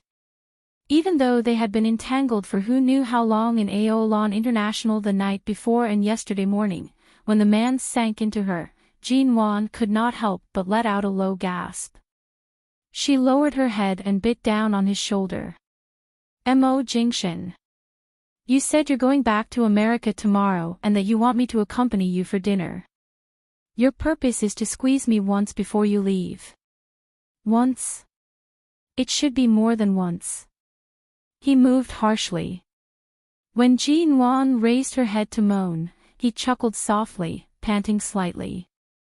You didn't answer the phone in the afternoon, so I had to come to see for myself. I didn't expect all this to happen in your office, but I have to admit that it's not bad. Perhaps Jin Wan was afraid that Xiao Ba, who was in the nearby assistant's office, would hear them, or that other employees who were working overtime might hear something when they passed by, so Jin Wan did not dare to struggle too much. It was precisely because she was extremely obedient that the man's kisses moved from her brows to her eyelids, to the tip of her nose, her lips, her cheeks, her chin, and her fair neck. He even gradually began his own rhythm. Every deep kiss made Ji-won involuntarily bite her lips. In the end, the man had almost stripped her of her clothes, but the shirt and trousers she had just bought for him were still there. Ji-won's fingers gripped his clothes uncontrollably, and her voice was as soft as a cat's. You should hurry up. Mo Jingshan bit her ear. Are you sure you want me to hurry up on this kind of thing? Ji-won, what was wrong with this man today? Usually, he would take things slowly with her step by step. Why did it seem like he was cutting off all means of retreat today? She could not help but bury her head against his neck, her tone filled with uncontrollable grievance. Yesterday morning, my entire body was so sore that I couldn't get out of bed. Why didn't you ask me if I couldn't take it? Besides, the night before yesterday, I only clung onto you because I had no choice. What are you doing now? Aren't you clearly using tomorrow's return to America as an excuse? The man chuckled softly. Now that your wings are so firm, do you think I would dare to bully you? Then what are you doing now? We're husband and wife. What do you think I'm doing? Ji-won sobbed softly because of his sudden action of lowering his waist. Even if we didn't divorce, after 3 years of our relationship, it's no different from a marriage of convenience. It's just that we're husband and wife in the eyes of the law, but in reality, this is a marriage of convenience. The man's breathing became heavier and more chaotic as he lowered his body. However, he also became more languid. Isn't this the true meaning of being husband and wife? This time, it doesn't count. The man was probably very satisfied with her hoarse and low panting voice. He leaned down by her ear and bit her earlobe, speaking in a low and heavy voice, Ji-won, it doesn't matter if you admit it or not. You're destined to be my woman. You can't escape even if you want to. Ji-won's knuckles turned white from gripping his shirt. Her eyes gradually became misty from sweat. The man used his fingers to stroke her eyelashes and eyes, then reached out to help her lift her sweaty hair that was stuck to her cheeks. Ji-won took the opportunity to raise her head to bite his hand. However, she heard the man chuckle above her head. 3 years ago, you didn't have this habit. Recently, I realized that whenever you can't take it anymore, you like to bite others. You like to bite me so much. N. Dash. Chapter 666. Hearing this, Ji-won immediately let go of his fingers and slapped his hand away. The man chuckled as he pinched her cheeks, which were soft and pink from the surging tides of passion. His lips held back a smile. You even like to hit people when you're shy. When did you learn to be so violent? Just because Fong Ling went to England to accompany you for a year. Did she teach you all that? What has it got to do with Fong Ling? She only taught me some self-defense skills. Mo Jingshan kissed her delicate chin, smiling as he kissed. She was completely dominated by Nanheng, yet she still had the ability to run to England to teach you self-defense skills. It seems like you didn't skimp on protecting her that year. Ji-won, speaking of which, the year Fong Ling went to England to accompany her, she really did slip away from Nanheng's side. Later on, when Nanheng went to kidnap her back, it was quite a scene, but Fong Ling did not appreciate it at all. Seeing that she could actually be distracted by other things at a time like this, the man lifted the blanket, scooped her in, and continued. Ji-won widened her eyes under the blanket, watching him warily in the darkness. However, the man used his physical strength to pull her consciousness back from her wandering thoughts. She was completely unable to think about anything else. In consideration of Ji-won's overexertion last night, Mo Jingshan did not torment her for the entire night. However, in the end, Ji-won was still extremely sleepy. She closed her eyes and lay motionless on the pillow. The man held her, lying with her on the bed in her office break room. His nostrils were filled with the fragrance of her hair. Mo Jingshan slept like this tonight. The next morning, when he opened his eyes, the first thing he saw was the woman's porcelain-like, clean skin buried under her long hair. She was still in a deep sleep, and her breathing was even. She had woken up once during the night, but he had hugged her and coaxed her back to sleep. Right now, she was obediently leaning against his chest, sleeping especially peacefully. Mo Jingshan glanced at the time. It was already past 7 in the morning. Looking at the sleeping face of the woman in his arms, he had no time to think. He directly held her chin and kissed her. Jin Wan was awakened by the kiss. She opened her eyes with a frown, only to see the man's handsome face in front of her.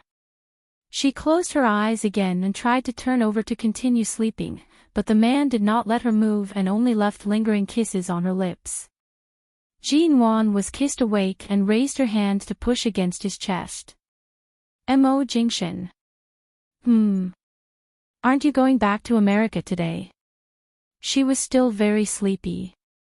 Yes. She asked in a hoarse voice, "What time is it?" 7:15. Hearing the time, Jin Wan opened her eyes again. Today, the company had a Monday morning meeting, which would start at 8 o'clock. If she got up to shower and tidy up now, she most likely wouldn't even have time to eat breakfast. If she continued to sleep, it would be too late. But last night, even though Mo Jingshan had let her go in the first half of the night, she was still very tired and sleepy. She grumbled and hugged the blanket as she turned over on the bed. "I'll sleep for another 2 minutes. I'll wake up in 2 minutes." Mo Jingshan, he turned the woman who was still hugging the blanket over and kissed her again without hesitation. Jin Wan had no choice but to open her eyes and look at him in confusion. "What are you doing? Get up. We'll go to the meeting after breakfast." Jin Wan rolled her eyes at the ceiling. "Are you sure you're going back to America today? Why do I feel that you're even more free than me? It's not like I'll miss breakfast." The man said indifferently, "I'll go back to the company after watching you eat breakfast. My flight is in the afternoon. Don't tell me you're so shameless that you want me to send you off."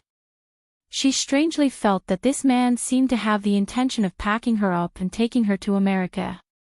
No need. Hearing these 2 words, Jin Wan finally got up from the bed lazily.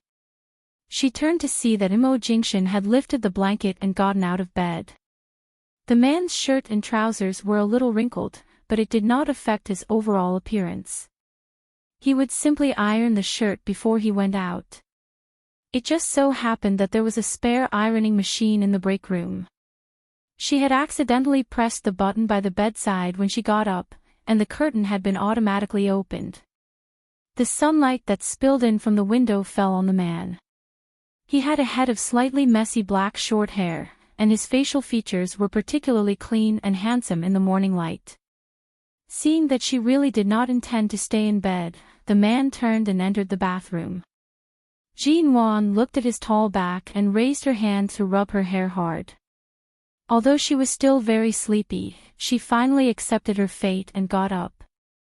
After all, even if she did not eat breakfast, she could not sleep at this time. The sound of water in the bathroom rang. She glanced in that direction. Only then did she take the time to carefully think about what had happened after he came last night. He said that he was going back to America today. He said that he wanted her to accompany him to dinner. Then, when he sent her back, he was drenched in the rain and took a shower here. Then, things developed to an unmanageable stage. Then, she hugged him to sleep. After a night, it was as though they had lived the warm life of a married couple. He woke her up, told her to eat breakfast, and then she went to work while he prepared to fly back to America in the afternoon. If it were not for the matter of returning to America, everything seemed perfect. Was this man purposely reminding her of the good times they used to be together? He wanted her to remember all of this and obediently return to his side when he returned from America. Logically speaking, Jin-won should be angry at this man for every step he took. However, the moment she remembered that he was about to return to America, and she didn't know when he would be back, the anger she felt immediately dissipated. Mo Jingshan only used the bathroom for a few minutes. After all, they had both showered after last night. He simply washed up and came out.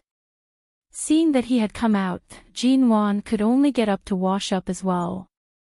After tidying up, she pushed open the bathroom door and was about to leave when she remembered that this was the company and that there would be a meeting soon. She picked up her bag and put on some light makeup. After she was done, she turned to find that the tall and handsome man was leaning against the door frame. His deep, black eyes were focused on her for a long time. Her hand that was applying lipstick almost went crooked. She hurriedly wiped it twice before putting it down. She coughed dryly. "Why are you looking at me like that?" The man watched her, speaking softly. "Actually, waking up together like this every day, washing up, and standing by the side to watch you put on makeup is also a form of enjoyment." Jin-won, was this man saying sweet nothings to her? When they went to eat breakfast, Jin-won was dressed in the formal attire she had prepared for the meeting.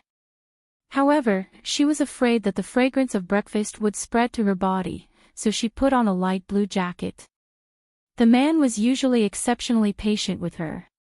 Today, he was even more patient. Chapter 667. Mo Jingshan was clearly pleased by her obediently allowing him to lead her out of the office. However, after leaving the office, Jin-won's face immediately became thin. It was almost time for work.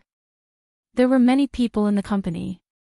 Even if they entered the CEO's exclusive elevator, there would still be many people in the lobby on the first floor. But at this time, even if she wanted him to let go of her hand, this man clearly had no intention of letting go. Thus, early in the morning, the CEO of Shine Group, Mo Jingshan, and the CEO of MN Group, Jin-won, suddenly appeared at MN Group. The cold and noble man and the elegant and beautiful woman walking together were destined to be a very eye-catching scene in front of the company. Fortunately, Mo Jingshan had long announced their relationship in front of the media. Even if the group of employees in the company was curious about the gossip, they knew they were husband and wife. No matter how much gossip there was, they could not spread it.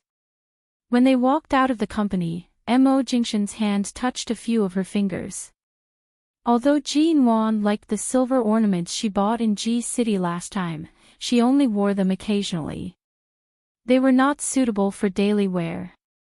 After all, these small ornaments that were similar to art could easily scratch her clothes. Mo Jingshan lowered his eyes to look at her hands. They were clean. Regardless of whether it was her wrists or fingers, she was not wearing anything. He calmly asked, "The blue diamond I gave you, did you leave it at home and treat it as trash? I've never even seen you wear it out." "Trash?" Jin-won said, "I wore it once at a banquet, but the 10-carat blue diamond was too eye-catching, so I didn't usually wear it. I gave you that blue diamond so that you could hide it at home. Otherwise, you can either use it to embed on a ring and make it into a suitable wedding ring for you, or you can buy a new one." Jin-won, when they were together, Mo Jingshan rarely bought gifts, but this man seemed to be keen on buying gifts for her now. Or, he was keen on letting her wear his ring.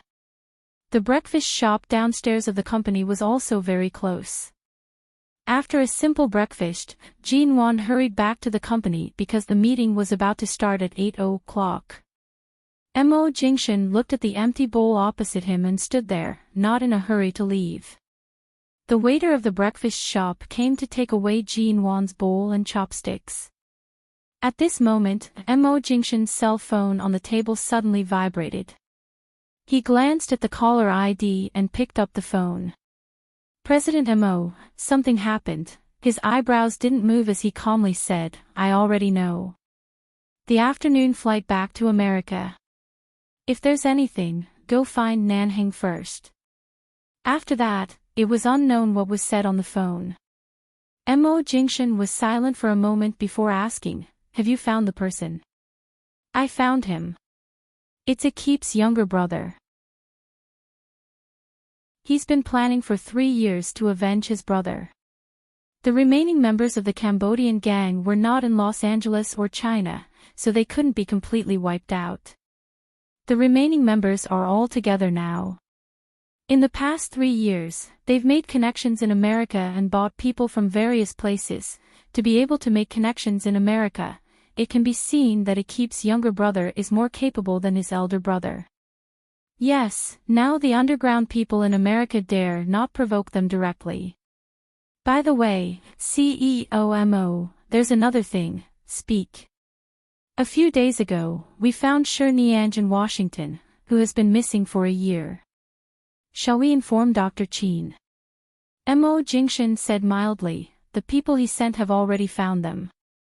There's no difference whether we inform them or not. This is their own problem. There's no need to interfere. I'll give him a call before I leave. Okay, I understand. After hanging up the phone, Mo Jingshan threw the phone aside, looked at the untouched wonton in front of him, remembered Jean Wan's satisfied look when she ate the bowl of wonton, and picked up the chopsticks to eat carelessly.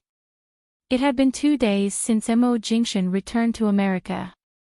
Jean Wan's working state seemed the same these days, but only she knew how absent-minded she was. After 2 days, she couldn't help removing Mo Jingshan's WeChat from the blacklist. She was about to ask him how he was doing after returning to America, but when she clicked on his profile picture, she found that Mo Jingshan's WeChat profile picture had been changed. But the picture he changed it turned out that when he held her to sleep in her office break room that night, she leaned against his arms in a deep sleep, and he took a picture of her face. At the time, she was in such a deep sleep that she didn't notice that the man had actually taken a photo of her sleeping. In the photo, she was clearly sleeping, leaning against his chest, and the man's handsome chin was in the photo. Although it was only a part of his chin, any acquaintance would be able to tell that it was Mo Jingshan at a glance. She was really convinced that he changed the picture of her and the scenery outside the car window and replaced it with a picture of him sleeping with her in his arms. She really wanted to throw him back into the blacklist. Jean Wan's temples throbbed. She resisted the urge to shove him back into the blacklist and sent him a WeChat message. She originally wanted to say hello, but in the end, it became, "You took a picture of me while I was sleeping. Why didn't I know you had this kind of hobby before? How dare you use it as your profile picture? If you don't change it, you'll stay in the blacklist forever." After sending the message, half an hour passed, but she still didn't receive a reply. Did Jean Wan think that he might not receive the message after she pulled him out of the blacklist? Or was there something wrong? She thought for a while and waited for another half an hour, but there was still no reply. She could only send a black face emoji. An hour later, there was still no reply. Jean Wan finally realized that maybe Mo Jingshan didn't have time after returning to America, or maybe he changed to another phone. Or, since she put him on the blacklist, he hadn't used WeChat again. Since she registered this thing for him, it was rare for her to take the initiative to send him a message, but as long as she sent it, he would definitely reply, and it wouldn't be long before he replied. Was he too busy? It had been so long.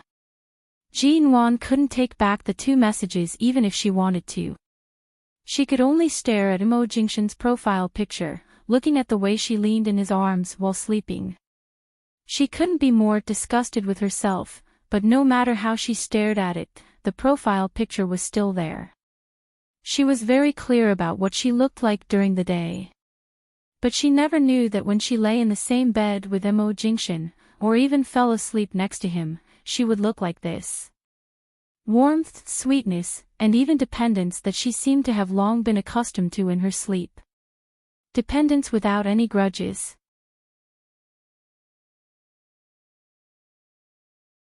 Chapter 668.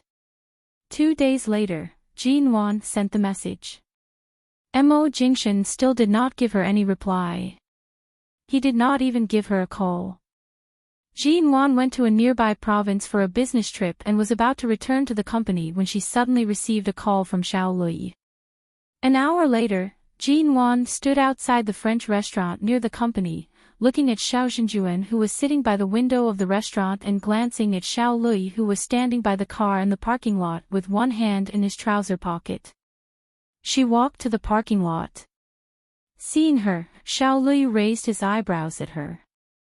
"It's not that I don't want to let you go. It's just that my father hasn't been eating or sleeping well these days.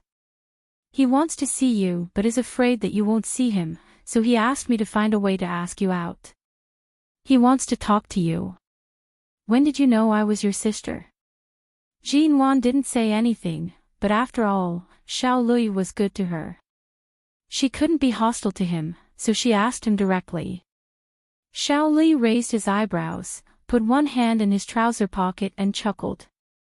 "What do you think? Did you know I was your sister when you suddenly kidnapped me to the villa halfway up the mountain?" Xiao Lui looked at her for a moment and said, "It was just a guess. My father didn't know about your existence." Later, a relative of an old servant we hired, who used to work for the Ji family, accidentally mentioned these things. "My father became suspicious of your mother's marriage to the Ji family. After a series of investigations, he found out your birthday and suspected that you were not Ji Hongwen's biological daughter. However, even if you're really not from the Ji family, your relationship with me is at most that of a half-sister. I don't have any feelings for a sister like you who appeared out of thin air, but you happened to bump into my gun. When I was about to take Shi Nianj away, you saved the little beauty that I yearned for. Tell me, when I know that you might be my sister, what should I do?" Xiao Lui said as he took out a cigarette and put it in his mouth, but because Jin Wan was standing too close to him, he didn't light it. He just looked at her roguishly. "Although I'm really annoyed by you, I can't hurt you. At that time, I had no choice but to take you away and ask the servants in the mid-mountain villa to give us the few strands of hair you left on the bed. I took them to do a paternity test and confirmed that your surname should be Xiao. If Mo Jingshan hadn't appeared and taken you away after I investigated your background, I'm afraid I would have taken you back to the Xiao family at that time. Ashes to ashes, ashes to ashes. If I handed you over to my father, I would have a lot of peace. So, when we were in Beijing, you helped me because I'm your sister. What else?" With a cigarette in his mouth, Xiao Lui narrowed his eyes and said with a faint smile, "If you weren't my sister, why would I bother you?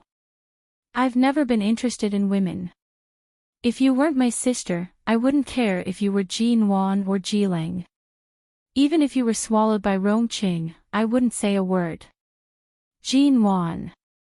So, if I don't feel grateful to you, won't it be too much?" Xiao Lui snorted. "You don't have to be grateful. We'll be a family in the future. I'm your brother. Just do your duty as a sister." "What's a sister's duty?" "For example, don't take Qin's siding side when it comes to snatching women. I'm snatching sister-in-law for you. Can't you understand that?" "Jin Wan, then I'm afraid you'll be disappointed. Don't call me brother or sister. I don't intend to acknowledge your Xiao family at all, but for the sake that you once supported me, I'll do whatever I want with you. As for your father." Jin Wan paused and turned to look at Mr. Xiao in the dining room. Xiao Lui was not dissatisfied with Jin Wan's coldness. Xiao Lui wasn't dissatisfied with Jin Wan's coldness and just smiled indifferently. "I understand. He was unkind to my mother, but he loved your mother deeply for so many years. He asked for it. If I weren't a son of the Xiao family, I wouldn't have stayed in China, but now I have the responsibility of the Xiao family, so I can only do my duty as an elder brother. As for the rest, I respect your choice." The reason why Jean Wan agreed to come today was that when she was in the Ji family, she had summed up her mother's life in a few words, and she was unwilling to accept it. Some things should be talked about face to face. After all, now was the time to be frank. Jean Wan turned into the dining room. Xiao Zhenjuan still remembered that the last time he invited Jean Wan out for dinner alone, Jean Wan's attitude was not very kind. This time, when they met again after her parentage was revealed, Jean Wan was so calm that Xiao Zhenjuan couldn't understand her. Mr. Xiao. Jean Wan sat down in front of him without greeting him, put her bag aside, and said flatly, "I'm willing to come to see you because I gave birth to you, but that's all there is to our relationship. I hope you can understand that I'm the daughter of the Ji family. My surname is Ji. In addition, please don't disturb my father in the future. Please remember your vow not to offend the Ji family."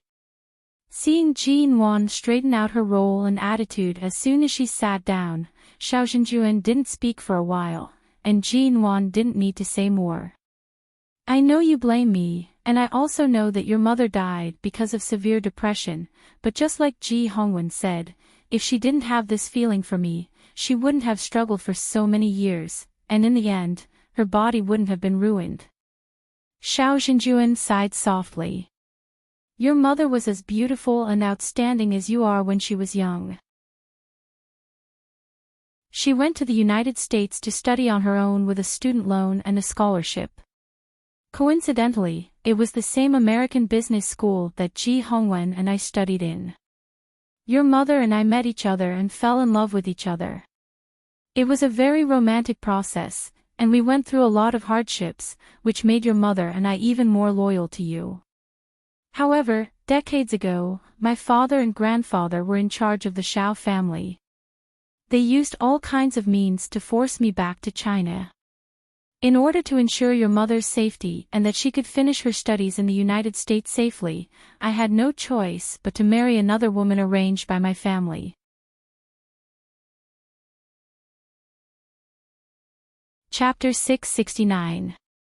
Jean Wan smiled coldly. "What's the point of telling me this? You might as well tell my mother after you die." Xiao Zhenjuan nodded. "Of course I'll tell her, but I don't know if she will give me this chance and listen to me." He sighed. "Ai knows that there's something on my mind and has always been unwilling to completely take over Ling Xiao Group. If there's a day when I can completely let go and no longer have to be responsible for the family and the business, I will definitely go see your mother early." Jean Wan was still expressionless. She picked up a glass of water on the table coldly, took a sip, and then looked at Xiao Zhenjuan in front of her. "Mr. Xiao, I'm not interested in when you want to die or when you plan to hand over the family business to Xiao Lui. It has nothing to do with me." Xiao Zhenjuan sighed with a smile. "Before I met you this time, I had drawn up a contract to change the company's property rights. The Ling Xiao Group, including half of the Xiao family's property, will be transferred to your name. Yi has no objection to this. As long as you sign it, half of the Xiao family's property will be yours." Jean Wan immediately smiled and gently played with the glass of water in front of her. "Do you think I lack money?" "Of course not. Not to mention that the Ji family and the Mo family are your biggest backers. Even the MN Group under your name is now a force to be reckoned with among Chinese enterprises, but what's yours is yours. I've owed you and your mother for so many years and didn't even know of your existence for more than 20 years. I'm just trying to make up for what I owe you. Although I know you won't appreciate it, the contract to change the property rights has been set. This is my kind intention." Jean Wan still just smiled coldly. She couldn't accept his kind intention. "I know you have deep feelings for the Ji family. I won't force you to break up with Ji Hongwen, but Nuan, I hope you won't only listen to one side of the story. If your mother hadn't been ill, she would never have married Ji Hongwen. She has always been very rational. How could she get pregnant and marry another man just because she lost control of her emotions? Xiao Zhenjuan looked at her face and said, she had encountered too many things since she was young. I believe that when you returned to G City, you already understood some of the situation. I also went to G City before and found out about the things that she didn't even know until her death. Later on, I specially investigated your mother's background, but her family had already left the country decades ago. In the vast sea of people, no matter how much money and power one had, it was impossible to find her real relatives. Moreover, she had already passed away, so there was no way to find someone to verify her blood relationship. Ji Hongwen and I kept saying that we loved her, but in fact, we didn't even do the most basic thing for her. Back then, when she broke down emotionally, Ji Hongwen took her away. He could have used any other method to help her, but in the end, he chose to marry her. If you were your mother, would you have married him in that situation?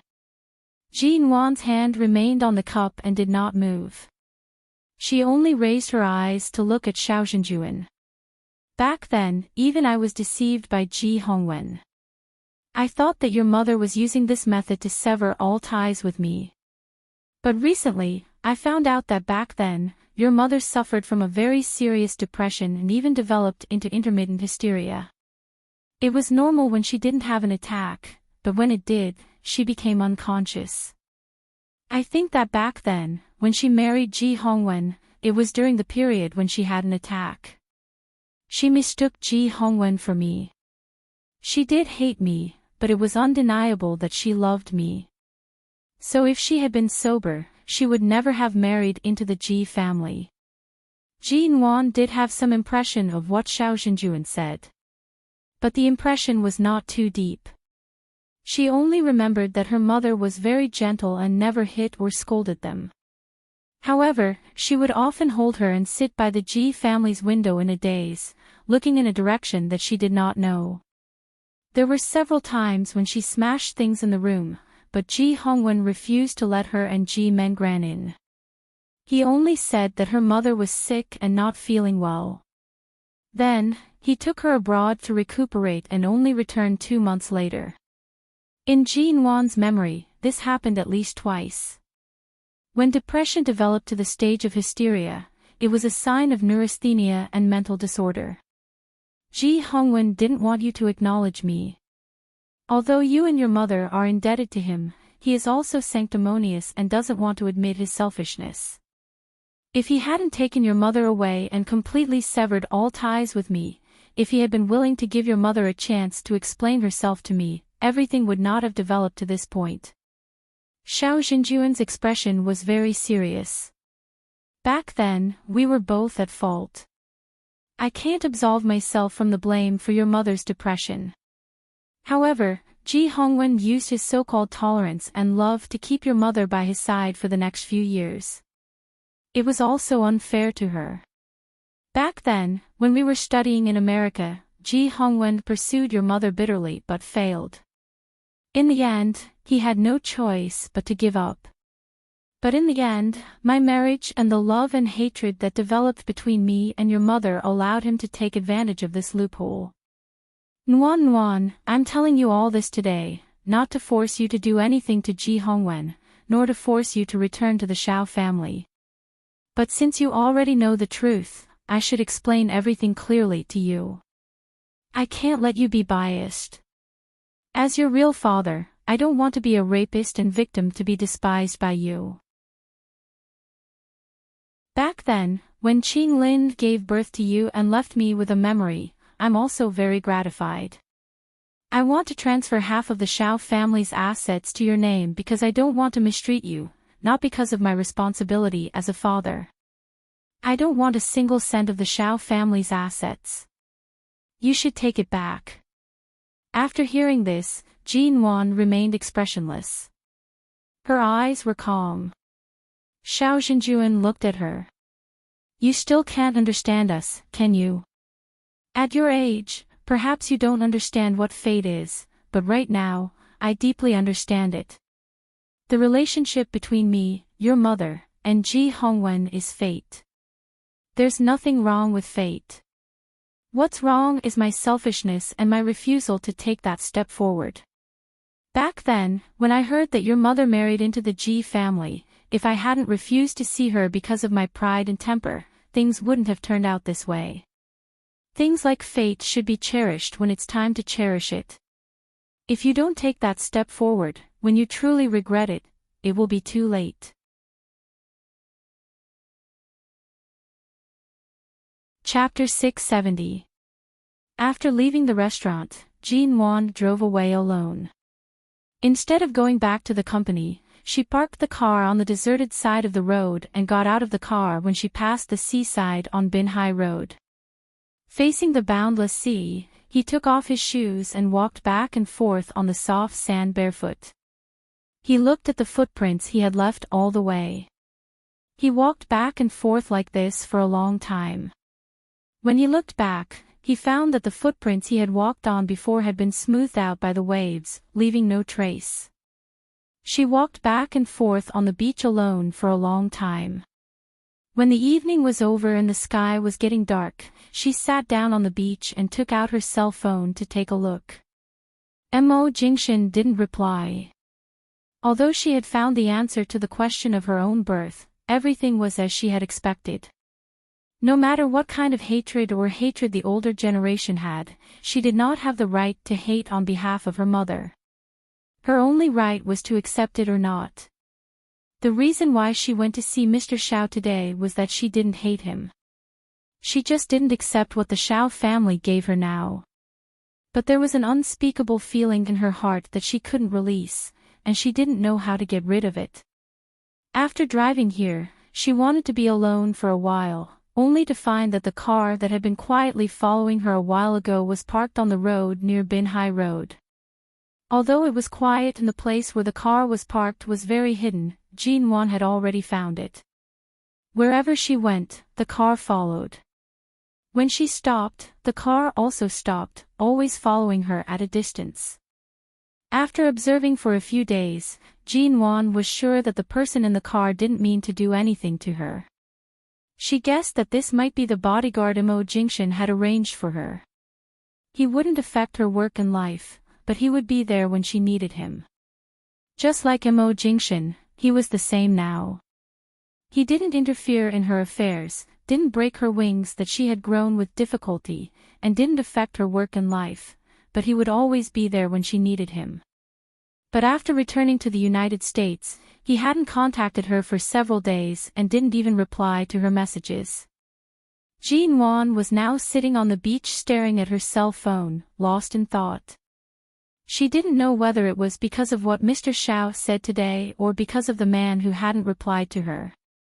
Didn't he say he would return to High City after returning to the United States? Didn't he ask her if she wanted to go back to the Yew Garden with him? In the end, after returning to the United States, he didn't even reply to my messages, not even a call. Before this man left, he came to her company and did this to her in her office. Before they went to bed, he said sweet nothings about eating, going to the Yew Garden, and going back to High City to coax her. In the end, he pulled up his pants, turned around, and ignored her. Jean Wan resisted the urge to pull him back into the blacklist. She told herself that even if she pulled him back into the blacklist, she would not be able to appease her anger. Furthermore, such childish behavior was enough once. There was no need to do it again. However, her fingers still tapped on the phone screen a few times. In the end, she resisted the urge to turn off the phone screen and stood up. Barefooted, she picked up her shoes and walked back to Bin Hai Road from the beach. As usual, there were very few cars on this road. She sat there for nearly 2 hours and only heard 3 or 4 cars passing by. After cleaning up the fine sand under her feet and putting on her shoes again, Jean Wan did not go back to her car. Instead, she turned to look at the black car parked not far away and walked over step by step in her high heels. Seeing that she was looking in this direction and coming over with a clear goal, the people in the car did not avoid her. She knocked on the car window from outside and slowly rolled down, revealing the faces of two strange men. "Miss G, what can I do for you?" The people in the car asked her politely and respectfully. Jean Wand pursed her lips. "Who sent you to follow me?" "CEOMO, sure enough, as she expected. He sent you to protect me at home." "Yes, since Miss G returned to High City from London, we have been following you. CEOMO told us not to show up and not to affect your normal life, so we usually follow you very carefully." Jean Wan looked at them with her arms crossed and did not speak. The two men continued, "But there are some places that we can't enter without Miss G's permission. For example, the charity banquet hosted by the city last time. Because it was hosted by the city's leaders, there were too many security guards. We didn't have an invitation and we didn't come with you, so we weren't allowed to enter." Jean Wand pondered for a moment. "Did he say anything else?" "CEOMO just asked us to follow you from a distance to ensure your safety. He didn't say anything else." "Did he tell you anything else before returning to the United States?" The two bodyguards looked at each other. Jean Wand sensitively noticed that when they answered this question, they hesitated for 2 seconds longer than before and then answered, "No." Jean Wand looked at them for a while, didn't ask any more, and turned to leave. After returning to her car, she threw her bag and cell phone into the passenger seat, looked at the street lights that turned on at 7:00 in the evening, and drove home. As the saying goes, the more you don't want to think about something, the more likely it will happen. On the 5th day after Mo Jingshan returned to the United States, an old client of the company, who had been working with him for more than 2 years, was going to Los Angeles to discuss a third-party project, which required MN Group staff to go with him. This client was very picky. He didn't even meet the vice president of the company and the public relations staff of other departments. He would only discuss any contract and project with Jean Wan in person. So this time, he invited Jean Wan to go with him to Los Angeles. The night before her departure, when Jean Wan returned to Yuehu Bay to pack her luggage, she picked up her cell phone and looked at Mo Jingshan's profile picture. After looking at it for a long time, she finally put down her cell phone and began to carefully pack her suitcase, preparing to leave for Los Angeles. Before leaving, Jean Wan took out the blue diamond hidden deep in the drawer. Instead of throwing it at home as a piece of junk as Mo Jingshan had said, she contacted a very well-known and authoritative jewelry customization center in China, sent the blue diamond to them, and asked them to make a simple and chic blue diamond necklace. It would take about 2 weeks to make the necklace, and she could pick it up soon after returning from the United States. You're tuning into the Dreamy Chapters YouTube channel. We're so grateful for your support, and don't forget to subscribe to join us on this incredible journey through captivating stories. Your generosity through donations truly makes a world of difference, as it's the primary source of revenue that allows me to expand and enhance this channel for you. Thank you from the bottom of my heart for being a part of this adventure.